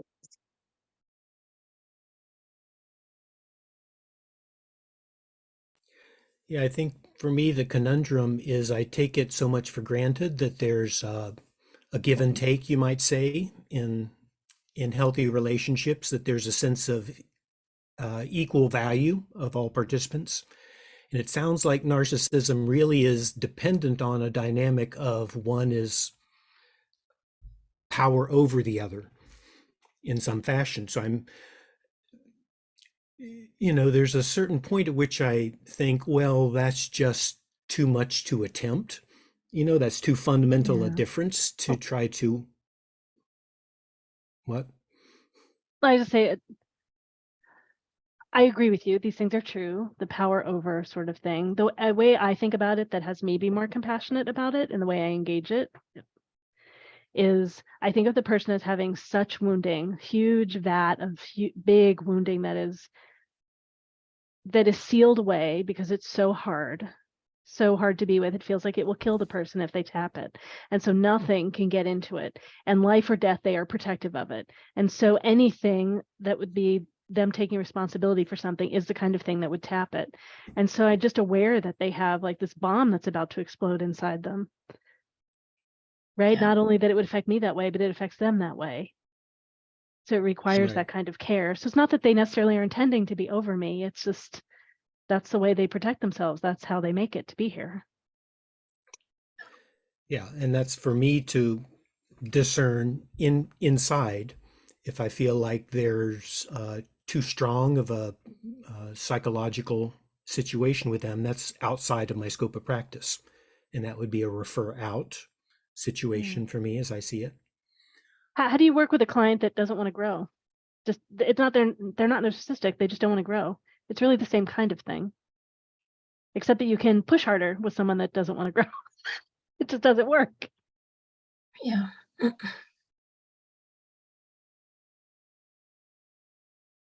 You know, so they might be an unfulfilling client, an unsatisfying client. Then you might not want them as a client. It's that saying, it takes two to tango. So Yeah. the client has to be, willing to do it. And when I notice, their wounds and all of that stuff, I look at it in a way of, well, this can be temporary. And I mean, are you comfortable with it, with how it is right now? Or, would you like to work on it? And it's, it's asking them, those questions and really being, subtle, about it. And so, for example, so if I was doing, energy work, body work with someone, and I touched on a spot where I could tell it was a trigger location, then I would kind of dive in and I would intuitively, ask, I don't know if you can do that, Daniel, but I would intuitively ask, if you work with any guides, like, what is this? And sometimes it really helps them, because I remember one time when someone was doing body work on me, and they touched a certain part of my body, and I started crying and breaking down. And they looked at me and they said, were you ever really sexually abused as a child? And I'm like, how do you know? And he's like, well, that's the trigger point right there. And I'm like, yeah, I was. And he said, do you want to let it go, or do you want to still hold on it? Are you in the frame of mind that you want to work on this today? And I honestly told him, I said, I don't know if I am today, but I do want to work on it. I said, you just opened a whole can of worms. I'm not ready for that. So I was, and I really respected him in asking that question and telling me this is what it is, and getting me to verify it, and then asking me, do you feel like you can, you're ready to work on this? Because he said, it's always going to be there. It's not going to go away until you're ready. And so I think it was around the second or third session, I said to him, he didn't ask me. I said to him when I walked in, I'm ready to do this today. And I really respected him for doing that instead of pushing it the second time. Like, okay, are we going to work on this, and being all eager? No, he allowed it to be at my pace.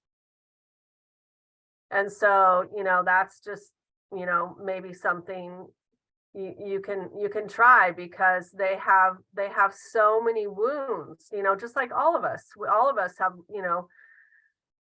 trapped energy. We all have stuff that we don't even realize or think about until someone helps us unpack it, or start to think about it. And so just look at it, it's just information. And whenever you're ready to work on it, you're ready. If you're not right now, that's okay.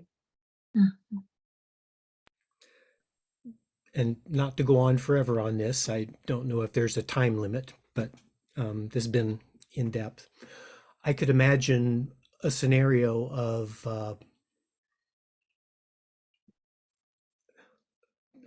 my work is based around self-inquiry. I'm not actually telling them what's going on in their life. It's more them reporting what they're experiencing as what drives the unfolding of a session.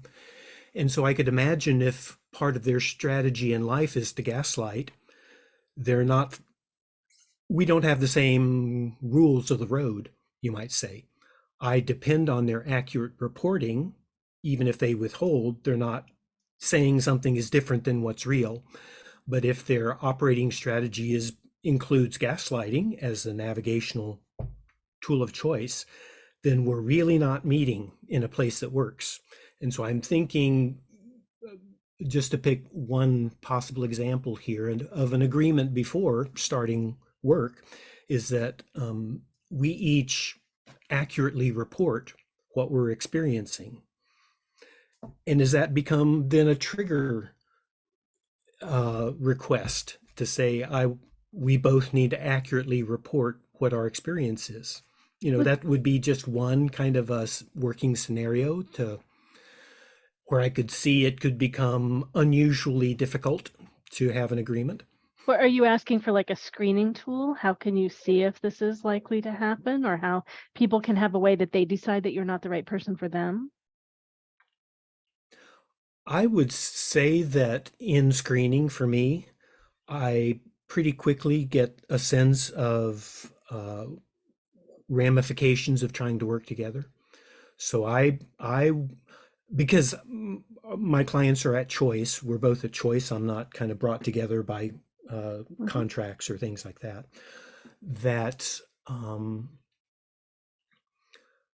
I get yeses and I get nos, but then I get maybes. And the maybe is where I'm thinking, oh, here's somebody who has a very different set of rules of the road than I do. But how far can I seek to find common ground? Or is this just a case of extremes where the worlds are too far apart? And so I know not to say yes to beginning something that I have to walk back later. You know, that's walking it back later is not the time to do it. The time is to do it when I see challenges. And I want to just walking back is like, do you sell a set of sessions? So is a decision before a set of sessions, or like, yeah, it's like how far back would you I don't go? I don't actually do gift certificates or package deals or anything like that. It's more following what people need to do. I'm thinking more even beginning any session, there needs to be a certain sense of collaboration that's there. And But I so guess I guess it's interesting. These are totally relevant questions, and what I guess if you're willing to do the personal, what comes up for you in saying no to someone, deciding that you don't want to work with someone, or like even to realize in the middle of a session that something's not working, and like if I need to, I'll end something and I'll give them a refund. Like, what are the things that show up for you and looking at making a choice like that? Because it seems well, like it's hard. I'm actually comfortable with that. I do a lot of role playing of that, and I've done that before. It takes some comfort in the gut to say, I don't feel like we can work together, and here's why. And that's I have that commitment to. I don't tell them the truth. I'm okay with lying about some things, lie by omission. I feel like I'm not the best person to support you in this. That's true, and I don't have to say why. So, and just based on your eyes and my eyes, I may be more comfortable doing that, and you may not be.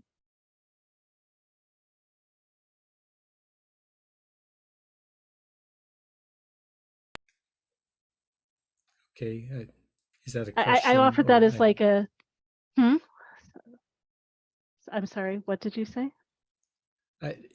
is that a question? I'm not Yeah, I sure mean what it you're as saying. I do mean it as a bit of a question of, if I decide that it's not a good fit, I don't believe that I need to tell the person why. It's not necessarily of service to me or them to say why. And I'm wondering, what I know of you is you so value integrity that you may value it in a way that you could cause yourself unneeded problems here. I think I see what you're driving at. Yeah. Well, I mean, there's a professional ethic where I have to give them something that fits the truth. And I You know, don't believe that, because it Okay. might bring up things in the other person that aren't good to stir up. I hear that. And it could cause Yes. harm to me. Yeah. I also want to add that if someone's narcissistic, they could have something that was so traumatic for them that they don't remember it at all. It is a blocked memory. But the body knows. And when you touch the body tells you one thing, but the person doesn't remember it at all. Because I remember doing EMDR when I did my trauma therapy, and there was hidden memories, because I remember witnessing my dad almost kill my mom for the second time. And I did not realize until I did EMDR and they opened that Pandora box, it was because of me, because he was touching me inappropriately. And she saw him, my mother saw him do it. And when he saw her do it, he looked up at her and said, well, she likes it. And she snapped him. And that's where he drug her, into the kitchen. And that's where all I remembered was witnessing him, hitting her and beating her and all that. But I didn't know why. And not until I did EMDR and I never knew my dad sexually abused me until I did EMDR. It was like so blocked in my mind, so blocked, but it was in my body. And when I went to get body work, it showed up in my body, but I had no memory of that happening to me at all, period. And so that's what I'm saying. When you run into someone that's saying to you one thing, but you get something else from the body, they might have a repressed memory that is so deep and so shameful and so painful that their mind just was like, nope, we're not going to remember this. So But where your it body could be, knows. where it could be out of integrity to say the Yeah. deeper why of what you experience. I Yeah, understand. sometimes they're ashamed or embarrassed to even say the deeper why, because it was humiliating or it was repulsive, and they just meet you, and to be that vulnerable to someone can be so scary, so scary. So you have to take that into consideration. To me, part of a large part of developing a working relationship is around behaviors. And so I wouldn't say, well, I can't work with you because you're a narcissist, but I might say, I can't work with you because I need to trust an accurate report of what's going on for you. That's a statement that would so trigger a narcissist, so trigger them. Right. And so what I'm driving at is how to find an agreeable set of rules of the road without triggering. Or is that hoping for contradicting reality to have an agreement of behaviors? And I want to, one thing I want to encourage you is to not say, I can't work with you because, just can't. And it's great. So just a different, to me, I just find it as different types of integrity or different definitions of integrity. And I've experienced some people that would be narcissistic. They want to dig and they want to know, and they really want you to tell them something. And it may be because they want to be pissed off at you, but a lot of people don't need that kind of answer. And I'm wondering, again, it's just weird, different. And it's, yeah, so how you can say something that you feel good about, that feels true and valid for you, where you feel integrity about yourself, and to how to unwind the relationship that you've gotten into with them, even if it's only for half an hour. right? And It's better to say, you know what, I just think we're not a good fit. that's why I'm, You know, I Okay, just don't awesome. think we're a good fit. I don't think that we're a good match. Let me recommend someone for you. And just say, I'm not, I'm good at what I do, but I really feel that this person would be a better fit for you. you know, and if some of the statistics are that 5% of people are in the narcissistic continuum, that's a lot of people. So yeah, you are going to be running across them. But from my observation, we're still jumping ahead to how to change the potential relationship. You want to And get it. Mhm. I'm still wondering about, is there an agreement of behaviors that one can aim for as a starting point? And that's really kind of where the crux is for me, Shut because up. it's not I- about. It's Let me great. speak, I have, Laureli. Hush. sorry. Hush. Sorry, I don't mean to hush you, but please don't interrupt. It seems that that's, to me, the point at which people retain their free choice, is agreeing to behaviors, not to identities or things like that. So that's really where I want to keep my focus, is about finding behaviors so that they can assess whether they're not meeting those behaviors. It's something that's measurable. It gets too slippery if it's about states of mind. And so if, because I don't know, it's trying to keep it in an objectifiable world rather than so impossibly subjective. You're asking them to stay in the frontal cortex, and if they get triggered, they can't. So you're asking them to stay in an agreement that when they're triggered, they have no ability to be present to that agreement. They go into self-protection. So then my question is, if there is an agreement made with frontal cortex, and then they're slipping, or there may be, this is still before starting a relationship, but if there's that slipping point, is it possible to say this is the agreement we had and sort of bring it back to a frontal cortex? That touches into blame, and it's likely to trigger them further. It's an important time to talk about your own personal experience of, I notice I'm feeling nervous right now, or I notice I'm feeling scared. I would love to slow things down. Okay. I'm saying to do that with them. That to me is surrendering a professional responsibility into that. I can't work that way.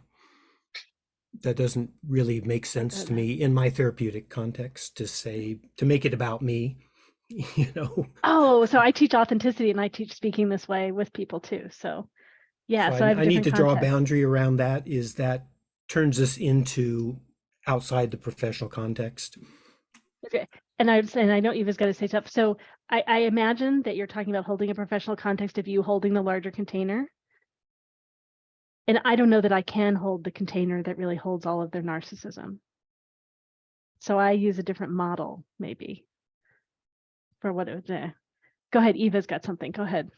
No, I guess I was just wanting to share that if they want to work with you, they'll do and say and agree to whatever it is that you put as like, okay, this is how we're going to do it. But then they will not abide to it. They will find every sort of way or reason, or way to turn it against you, or turn it into a way that you are left confused with how they present it to you, that they did not agree to that, or they didn't understand it that way, or that, and somehow get you wrapped up in a loop of blame or shame. Or it's really interesting how, in my experience, how clever, how their mind works into protecting themselves and getting away with what they want and blaming you for it. So, to me, it is not a winning game with the narcissist, and it's not, you know, and it is for me, to put myself in that position is not worth it, because there is so many other people that I can work with that bring me joy and that know that I'm meant to serve. You know, I would just prefer to be uplifted and not to be questioning myself for something that the narcissist just that's their fuel. That is the way they live, based off of your energy. And if they're gonna, you know, figure out some way to get you worked up or to get you to react, then they've got you hooked. That's what they do. That's a very interesting point to me. That, I mean, what I'm translating what you're saying is that we could have an agreement setting portion of it, but my sense of the agreement is it's rock solid, and from their world it's like it's provisional, you know. Oh, And we would be missing our understandings of what we're agreeing to just because they have a different definition of agreeing to something. And it can change, find a way to make it work for them, because they're the most important person, and they get their way. Again, this experience. That feels like a pivotal moment for me right now. That's such a deep level of definition for me to be able to navigate in the world, that if you agree to something, then you're agreeing to, if you're called on it, to look back at that. But it's like, that's a different world, that there's no real hard and fast agreements that can be made. It sounds to me, in the terms that I'm looking for it, behavior agreements. It's like, yeah, that's a different world. Yeah. And again, my experience, and there's no reliability in for me. It's always a moving target of so the goal for me is just, you know, a neutral, you know, we have an agreement on something else that is not anything else unrelated to that, or anything that could trigger is off limits. You know, and it's very, very hard to deal with. So why put myself in that situation? Is so draining. So much energy is gone to trying to have any reasoning, any reasonable person, you know, that is that you could be spending your time and energy with. Again, that just my point of view. Thank you. I feel like I've gotten some, you know, enough for me to work forward with. This has been really fruitful. Thank you for hanging in there with me with the search, the digging down. And yeah, and after we finish with you, like there may be a few more things that we want to say about just in general topic. So yeah, this is great, really juicy. Thank you so much. Did you want to go off the stage right now, or because I know there's some other, like Angela has something she wants to share, and I've looked something up, but we can finish. I want to, whatever you want to do. Well, I noticed Angela's hand is up, so if she wants to talk to me, I don't want to go away, but Sure. Okay, great. I don't want to dominate. There was two things I was going to suggest. One, on your office wall, have code of conduct. I have a code of conduct up on my wall. Everyone can see. And I go over that with every single client. This is code of conduct. My conduct, client conduct. And I let them know that I have the right to work with someone, just as you have the right to not work with me. So I have code of conduct. And then also, you can have a contract. You can have an agreement. This is the services that I provide. And, you know, and you can, and so, like some people, they have those service agreements. You walk into, you know, some doctor's office where they say, if you're 15 minutes late to your appointment, it's canceled. You know, they literally have boundaries set where people see, you know, if you don't cancel your appointment within 24 hours, you'll still be billed. You know, they lay the rules out for people to see and to understand. So that might be a thing that can, you know, maybe help you. But what Eva was saying is you have a choice of who you want to work with. There's been some narcissistic people where I work with them and I tell them, like, you know what, I'm no longer a good fit for you. I was a good fit for you in the beginning, you know, but now we've reached this certain point where, you know, you've moved, you know, things have transitioned and we're no longer a good fit. You know, I really enjoyed working with you. I learned a lot. You know, there's another person I think that would be great, you know, working with you going forward. Let me give you their name. And so, you know, it's just saying, hey, you know, you've reached a certain point where, you know, it's not, you know, compatible or congruent anymore. And I want you to get the best service possible. And this person is this. And when you say that, you know, I want you to have the best person possible, even though it is you, but you don't want to work with them. You don't have to say, I don't want to work with you because I don't like your behaviors. You know, you're just saying, hey, here's another person. You know, I think that would be an excellent fit for you.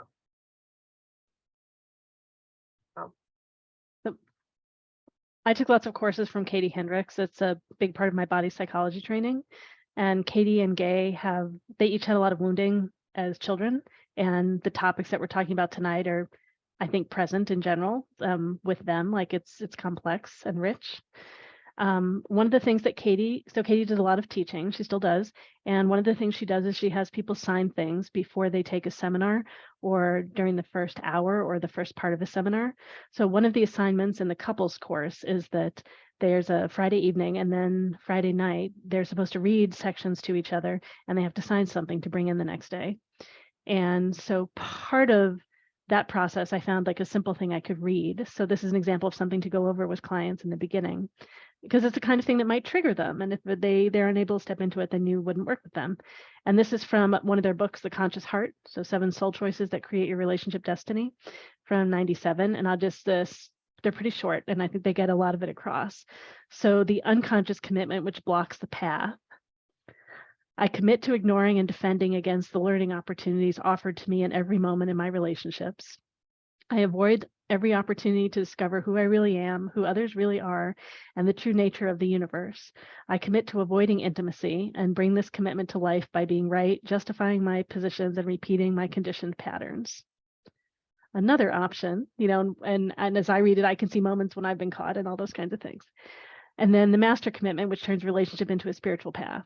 I accept relationship itself as a primary teacher about myself, others, and the mysteries of the universe. I let every relationship interaction, no matter how seemingly important or trivial, deepen my connection to my own essence and the essence of others and the universe. I commit to clearing up anything that keeps me from unity with myself, others, and the universe.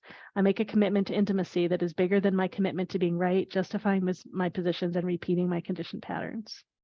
And the opportunity is to sign it, you know, and to choose. So like I don't remember, Angela, exactly what you called it, but like the guidelines for how we engage. So having some kind of conversation like that, where it's not between the two of you, but it's this is how I engage. And then stepping into work with me, are you willing to engage this way? And where it brings up enough topics that the person might have some trigger reaction and get into the anything but fully yes zone, where you know that there may be some issues.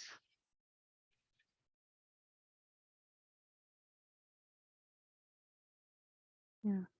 Are you? Yeah, I didn't go into all of the pre-agreement information. You know, any kind of website or literature would have, here's some basic parameters of how we work together and things like that. I didn't speak to any of that. I was trying to focus on a certain in-person conversation. But that could be like part of the paperwork of getting started working with you, or it could be something on the wall that you go over with people in the beginning, like Well, Angela it has is. on the It wall. is. I just didn't acknowledge that Okay, in all but of this. you might add something in particular that helps with this topic. Right, which is why I was asking about behaviors, you know, kind of, can there be agreements on behaviors that can be part of that up front, that before we even get to conversation. So that was kind of where my original question was. But I mean, talking with Eva, it's like, I'm thinking like, it doesn't matter what's agreed to. You know? It's like, even if they think like they're really doing their best agreement, it's just a different reality. It's Yeah. just like, that's really thought provoking. That kind of rocks my world to But kind of it, see it it, that way. it can help set up a framework for whether or not that you're not saying that they're not following, but it's like my experience is that we're not able to engage in this context as much as I want to. Hence, it's not working for me to keep working together. And I just want to add that the level of narcissism in my experience is to this level, and I know that there are so many other degrees and levels, and like Angela was saying, there are people that are willing and able to grow and to be held accountable, but it is, you don't know until you're there. And so how strong do you feel yourself to be able to hold that space for someone, knowing that you could potentially encounter something that is going to harm you or take away from your energy. And I think that only experience can give you that. Only experience with a variety of degrees and of personalities. And so, yeah, I just wanted to add that because I don't want to sound like there's no hope. But yeah, I think, yeah, the experience is the only one that can give you that. I know, like I for feel- me, oh, go ahead. I want to say that I feel complete, and I want to say thank you. And the conversation can continue, but I'm going to leave camera. Thank you so much.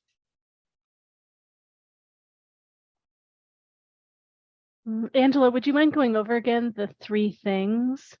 You mentioned three things of like how you engage or what the boundaries that you have, like the steps. It was like if the behavior goes past this point or what those three were. Do you know what I'm referring to? The behaviors. Well, I was talking about, code of conduct. I have that, up on my wall. And then I also, have an agreement of, working with anyone. This is the, the agreement with you have. And so if it's like, we're going to show common courtesy and mutual respect. That's definitely, on there. That if either one of us mentions something that is, let's say triggering, that you please bring it to my attention, because sometimes, people don't share and you're not aware that you triggered them in a certain way. And the three behaviors, I think maybe what you're talking about is narcissism is the love bombing, devalue, discard. Is that what you were talking about? No, it was something else that you shared early on in Daniel's question, and it was three specific things about working with a client and sort of some ground. I think of it as like ground rules. I don't know that it's your code of conduct, but it was something else that in my memory, it was if any of these problematic things happen, like that they're brought up and that's not okay. And I don't remember what they were. If it's, yeah, and it's based on people individually. I wouldn't say like, gaslighting. So for example, if we're working and something comes up where it seems like it's a repressed memory or a hidden trauma, and if I feel like I'm not the right fit for you, I will make a recommendation for you. Yeah. So it's kind of just outlining, I can work in these certain areas, but there are other areas. So when it comes to, like let's say you're late, you're late, it's like you're 15 minutes late, then you have to reschedule, things like, little things like that you can have in your contract and your agreement. Or it could be like if there's 2 no-shows, then I just have to drop you as a client. You can have that as an agreement in there. Yeah. There's certain, it's based on you, what you feel like. If the person cancels within 24, before 24 hours, well, you're charged that fee. It's just really being up direct and forward. And I loved it how you shared, yeah, email them that information. Email them that information before they show up. So then they read it, have them sign it, they bring it in. That's a part of their paperwork. Then you give them a copy of it. So then they have a copy, you have a copy. So when those behaviors show up, you can remind them, hey, just wanted to let you know that, we signed an agreement and this behavior came up, and I just wanted to let you know that this is the protocol that I have.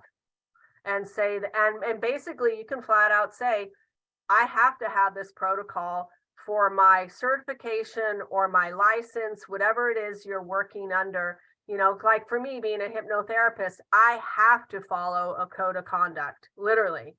I have to have it on my website. I have to have it on my wall. And I have to remind, people that, hey, this is what, what it says. And so you can create your own code of conduct if you wanted, because I've heard stories, and I'm sure all of you have heard stories of, let's say, a woman massage therapist is working with a man, and then the man wants, Boundaries crossed. Yeah. Yeah. And I've heard that so many times. I mean, like from many different people. I mean, it's like, I even went to a woman that was doing colonics, and she said a man asked her to do that. And I was like, are you kidding? Yes, but yeah. And so just to, you got to set those boundaries. Yeah. You really, really do. There was something that you said early on. I'll go back to the recording and find out what it Okay, is and I'll ask do you about that. it more. Yeah, 'cause it's just really great what you shared.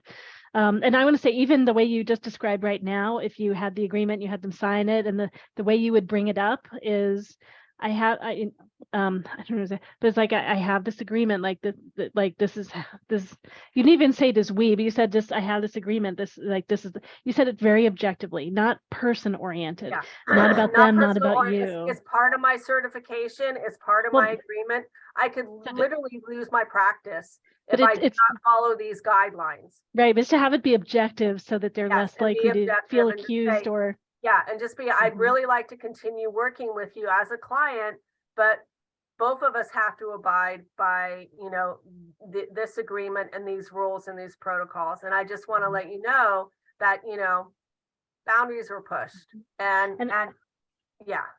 And I you're just say, doing and it, Go you're ahead, go doing ahead. it in a subtle way, but you're not like saying, you're a complete jerk. I knew what you did. You're, da da da da. Then they're just, you're asking for a fight. Yeah, and if it's 5% of people now, or somewhere on this continuum, right? There are different statistics, but it's some growing percentage, I think, and the more of them they are, the more trauma more kids face. So it's an increasing percentage. So we're interacting with a lot of people, and just so much the culture has been so supportive of this behavior, or not having negative consequences for this behavior. It's just so much more common now. So a lot of us are interacting with people. I mean, if it's 5%, that's 1 out of 20 people. And I don't know if it's 1 out of 20 of people I've interacted with in my life, but it's certainly more than 1 out of 100 people. Yeah. I'm in the field of working in these dynamics. So yeah, it's a lot of people. So for all of us having these skills, it's important.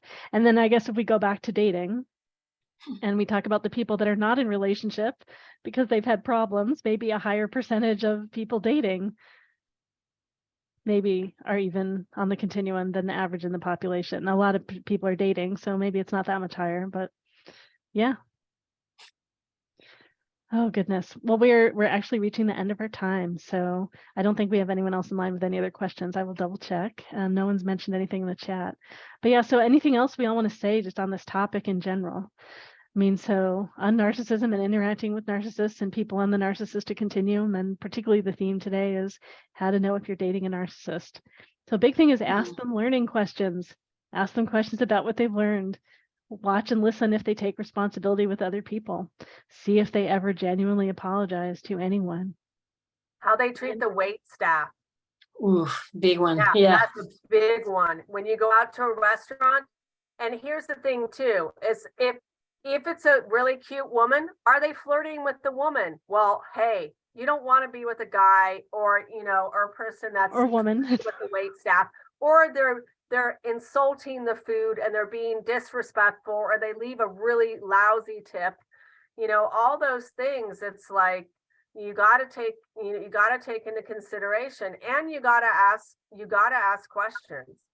You really do. There's some great games out there that have like dating questions, and I talked about that in the podcast I did about fear of dating another narcissist, because these questions, a lot of times when you really, really like someone, your brain kind of gets fuzzy. You don't know what to ask, but having those questions and playing it with your friends or playing it with the, people, really diving deep, and then ask your friends, what'd you think about that person?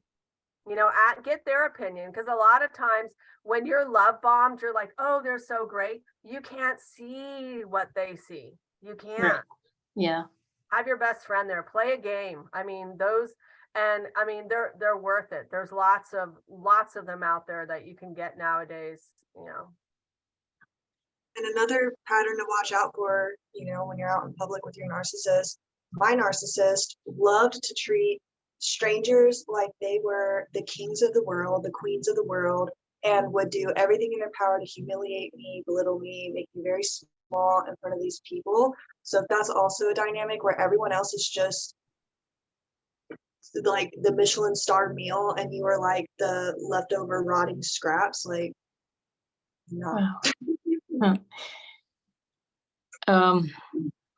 I would add that to watch for their friends, or even if they have friends, they can be extremely charming and act like, the kings and want to like please other people and go so overly into trying to get this image of themselves and feel so grandiose and love bomb you and make you feel like a queen. But then like observe if they actually do have true long lasting friendships and how those people feel about them. If there are any people, how is their family interactions, how is their family dynamic, and also I was going to say something else about just like how oh yes, what was shared, Angela, about the staff, the wait, how they treat waiters and how they behave in public. Are they critical about the service or the whatever, just having a really kind of keen observation of the way they relate with people, and not letting yourself get trapped into the shiny object of like, wow, they're amazing, because that is compensating or doing something. It's a trick to get you hooked. So I think when dating, it's like, is it a little much? And if you feel like it feels good, but it's a little bit over the top, then that's a sign of a narcissist there, in potential there. Listen, you're saying, do they have friends? They might have had friends for a long time, and are those friends, do they have their own backbone? Like, are they people that crumble underneath them and just hold them up on the pedestal? You were referring in some ways to that. I also look for controlling behavior around other people. Do they introduce you to their friends and their communities? There was one that I interacted with, one person that I've mentioned earlier today. When we were in public, the person was very controlling about whether I could talk to them and when. Like, it just is. So yeah, just wild behavior. Yeah, so in different contexts. Well, and how they treat animals also. That's another thing to consider, how they treat animals and how they treat your animal. Yeah, so, and if they don't have animals and you ask them, I always find it fascinating when someone doesn't have an animal. Well, why don't you have an animal? And, it's sometimes that's an interesting question. And then what's another one is have them talk about their ex. Yeah. Oh, they never have anything decent to say about their ex. Yeah. How did the Never. last relationship end? Never. And see, like someone can ask me, and that was the hardest thing because when I, that is hard because when you're in a narcissist relationship and you haven't dated for a really long time, I remember, I don't know if you know this, Laureli, I'm engaged, but, and not many people know that, but like when I met him, he said to me, okay, what's the catch? You're sweet, you're kind, you're loving, you're smart, all this stuff. What is wrong with you? Why are you single? And when I told him my story, he was, and it made me mad. When I told him my story, he was like, well, how could you fall for someone like that? Mm. And I was like, well, we fall in love. And people fall in love, and I was love bombed. But what was so ironic, the person that I'm engaged to, when he started learning about me and all this stuff, he ended up realizing that his wife that he was married to for 30 years was a narcissist. Wow. Yeah. And then I said to him, well, I stayed with mine for only 4 or 5 years, but you stayed with yours for 30. What's wrong with you? And we both laughed. And I said, it's because you stayed for the sake of your kids. And he's like, you're exactly right. And I said, and that's the really hard thing too, is people they stay, we're taught, you got to stay for the sake of your kids. And they'll use that as leverage. You're destroying the family. You're breaking up the kids. You're going to ruin the kids' lives.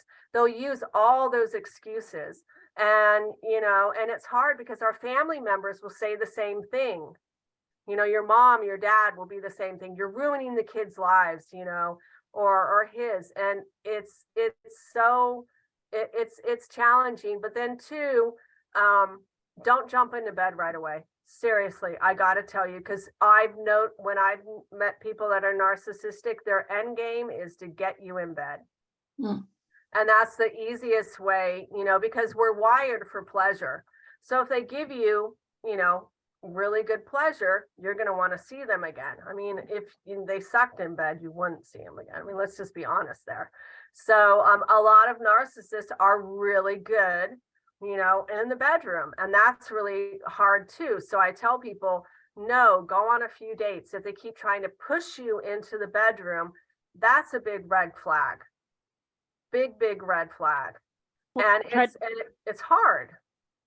I say try to push you to do anything that you might not want to do. Yes, exactly. Yeah. And so a healthy person doesn't do that. I mean, like for my partner, we didn't fool around for like maybe 2 or 3 months. I told him, I just need a friendship right now. I said, I really like you. I want to get to know you. And I took it slow, and I set those boundaries. I set it out. This is what's going to work with me after what I've been through. And he stuck it out. And that's another thing, to take in consideration, because that's how they control you. That's what the love bombing is to just overwhelm you with all this attention, all this affection. And they make you feel like you're so special and all that stuff. But at the same time, they can start to devalue in just the slightest way, saying, oh, my ex could never pull off that dress, but you can. Mm. And by saying, oh, I know my ex, when we broke up, she gained like 30 pounds, but I know you'd never do that. Mm. It's so subtle, those little subtle comments that they can make. But you got to listen. You really got to listen. They can even make a comment like saying, oh, my ex never wore makeup. I can't, why do you wear makeup? And so they're shaming you right there. Wanting you to stop wearing makeup. But what if you love to wear makeup? It makes you feel beautiful. There's little subtle ways. I think you had mentioned something about questions, and someone asked I think DoveLight asked if there was a link. I didn't find a link to I don't know the ones that you mentioned, but I found some good questions. So it's on couplesinstitute.com. Awesome. Yeah, so these are like some of the ones that would be great for sorting this out on early dates are What do you feel is your greatest accomplishment in your life? Did other people help to make that happen? Can they own that other people helped? What things in your life would you want to change? Like, how did this work? If you had 3 wishes that would come true, what would they be? And then it says, what other things would you want to change now and why? So the wishes is an interesting way to get into changes question.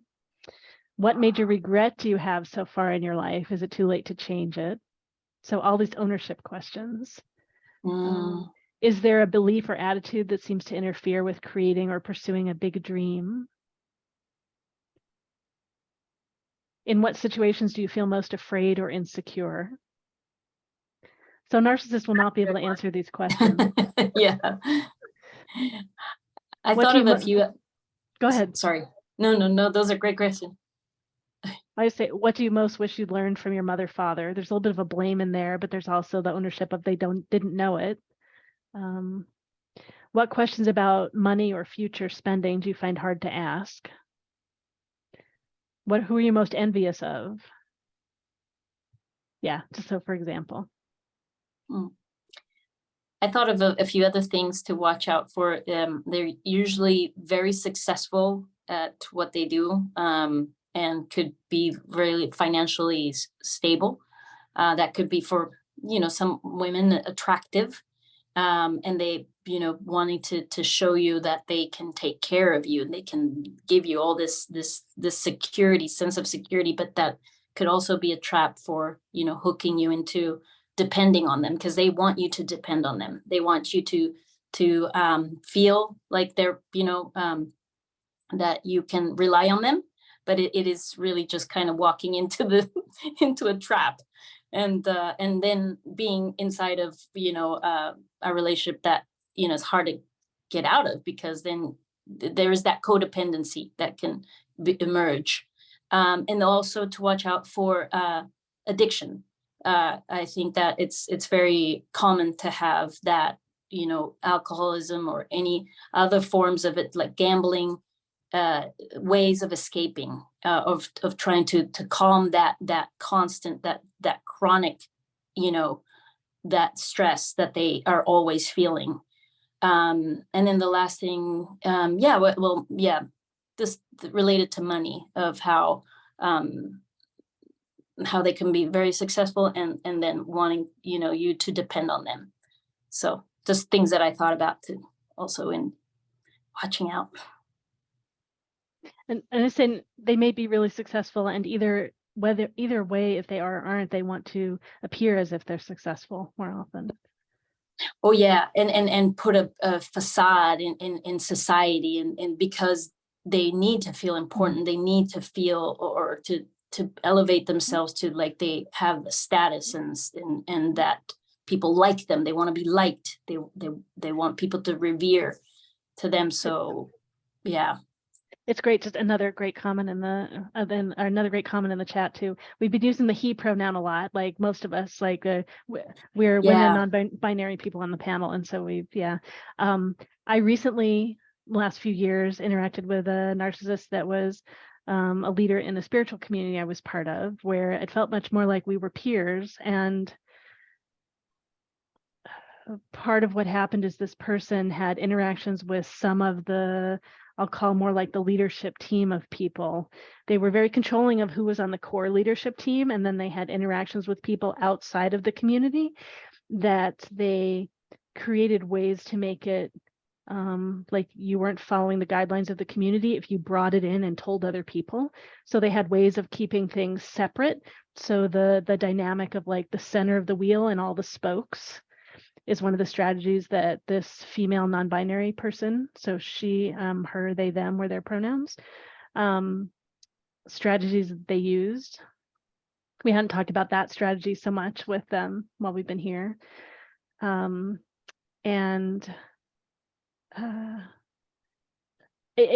just different strategies to stay in power. So people will, people that have narcissistic qualities can be very gifted and can rise in groups. They can, they're often seen as, I don't know the right words, but they're engaging personalities and they're able to have influence. And it's tricky when they get in.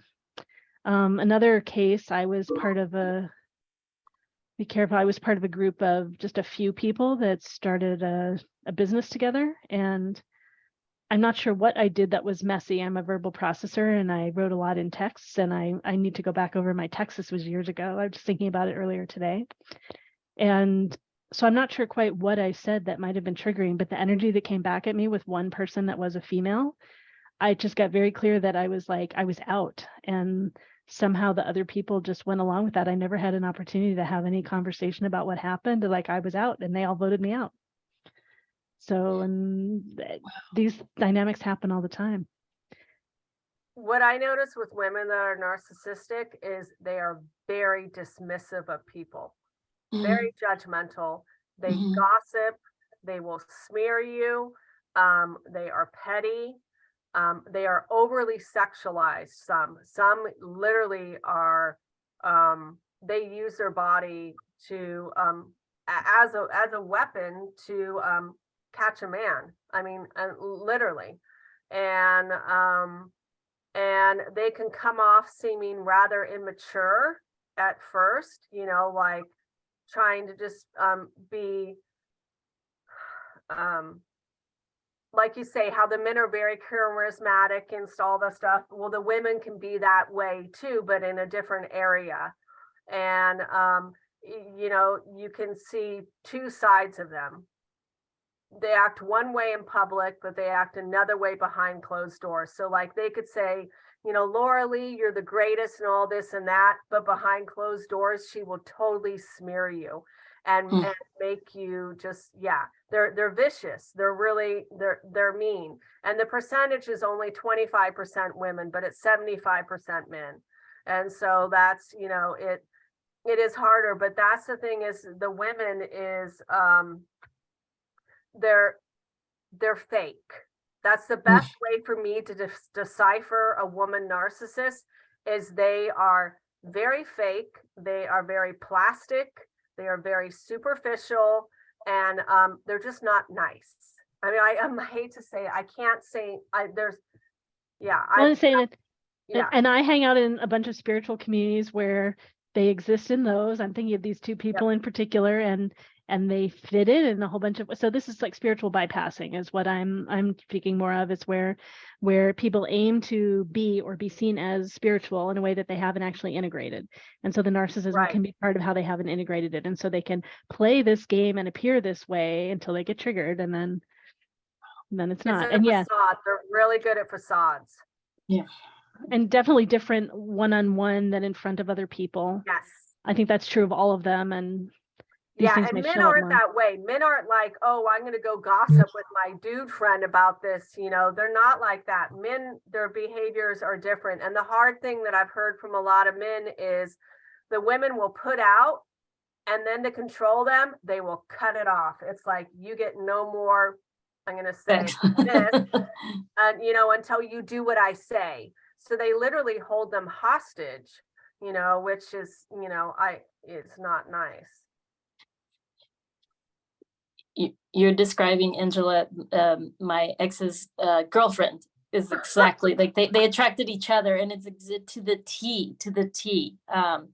So that's also part of my experience with narcissism is a long-term relationship with this ex was very toxic, on, off, on, off, on, off. But they like mirror each other in a male-female dynamic. Some narcissists find each other, have each other's backs for the most part, and they raise their status by being together, and as long as they can protect both of themselves together, then they protect themselves against everyone else. Yeah. Yep. So. And I say in the empathic narcissist, the narpass, right? You're saying narpath. They can pair together in that way. Yeah. Yeah, and Daniel has a couple of resources for us. Lisa LeBlanc focuses on female narcissists, and then Darren F. Maggi. So great resources on YouTube. Yeah, great. Thank you, Daniel. Great. All right. Well, let's go ahead and close out. We shared so much great information, and thanks so much for all the things here at the end, right? This is really lovely. And then thanks so much for our question tonight. Great, rich conversation. All right, well, so let's go around again, I guess. So it's Angela, Eva, Iridescent, and DoveLight. So go ahead, Angela, tell us about who you are and how people can reach you, and I'll put all your information in the chat again. Okay, so I'm Angela Myer. I am the author of The Undetected Narcissist, and I have a podcast under the same name. I'm in season 2 right now of my podcast. I have a website, undetectednarcissist.com. There's blog posts on there. There's lots of information. Oh, I also have a free ebook online about reactive abuse. So what we were just talking about was direct and indirect verbal reactive abuse. And because what reactive abuse is, especially verbal, is they are pushing you to a point to get you to snap. And when you snap, you move out of here and down, and you make an irrational choice and an irrational decision that sometimes you can't repair it. You can't reverse it. It's like it's done. It can ruin your life forever. And so in the ebook, I teach you a technique that I taught myself called the end game. And there's 5 steps that I teach you how to do that. So that's on the website. And my book is on Amazon as well. I think it's like the Kindle is like $8 or $9, and then for the physical book, I think it's around $15, 13, 14, 15 bucks. So, and I want to thank everyone for being on here today and listening to this. And I do coach people if they're dealing with someone that's narcissistic. So the offer is, 25% off of that. And you can get a hold of me. So many blessings to everyone on here. And I enjoyed being a part of this panel. So thank you. Thanks so much, Angela. Eva. Yeah, so my name is Eva Cristina Calderon, and I'm an emotional wellness coach.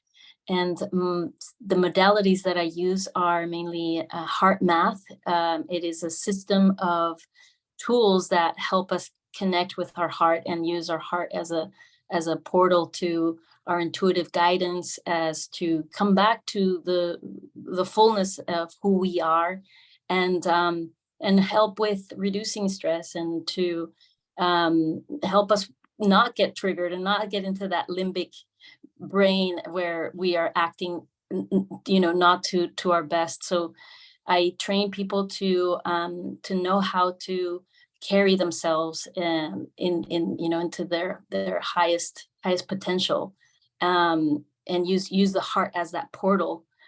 So breathing techniques, emotional freedom techniques, EFT is also something that I use in my coaching.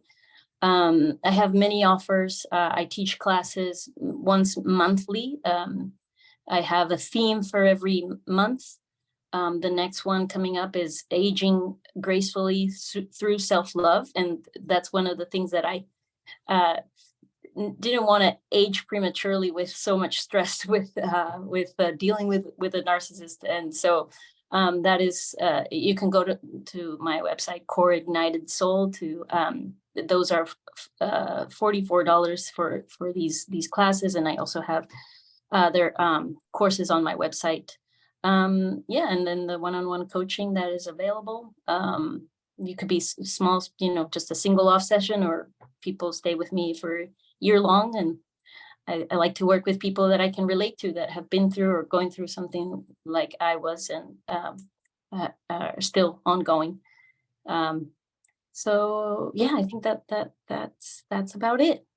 So happy to share with you. Thank you so much, Eva Cristina. And Iridescent.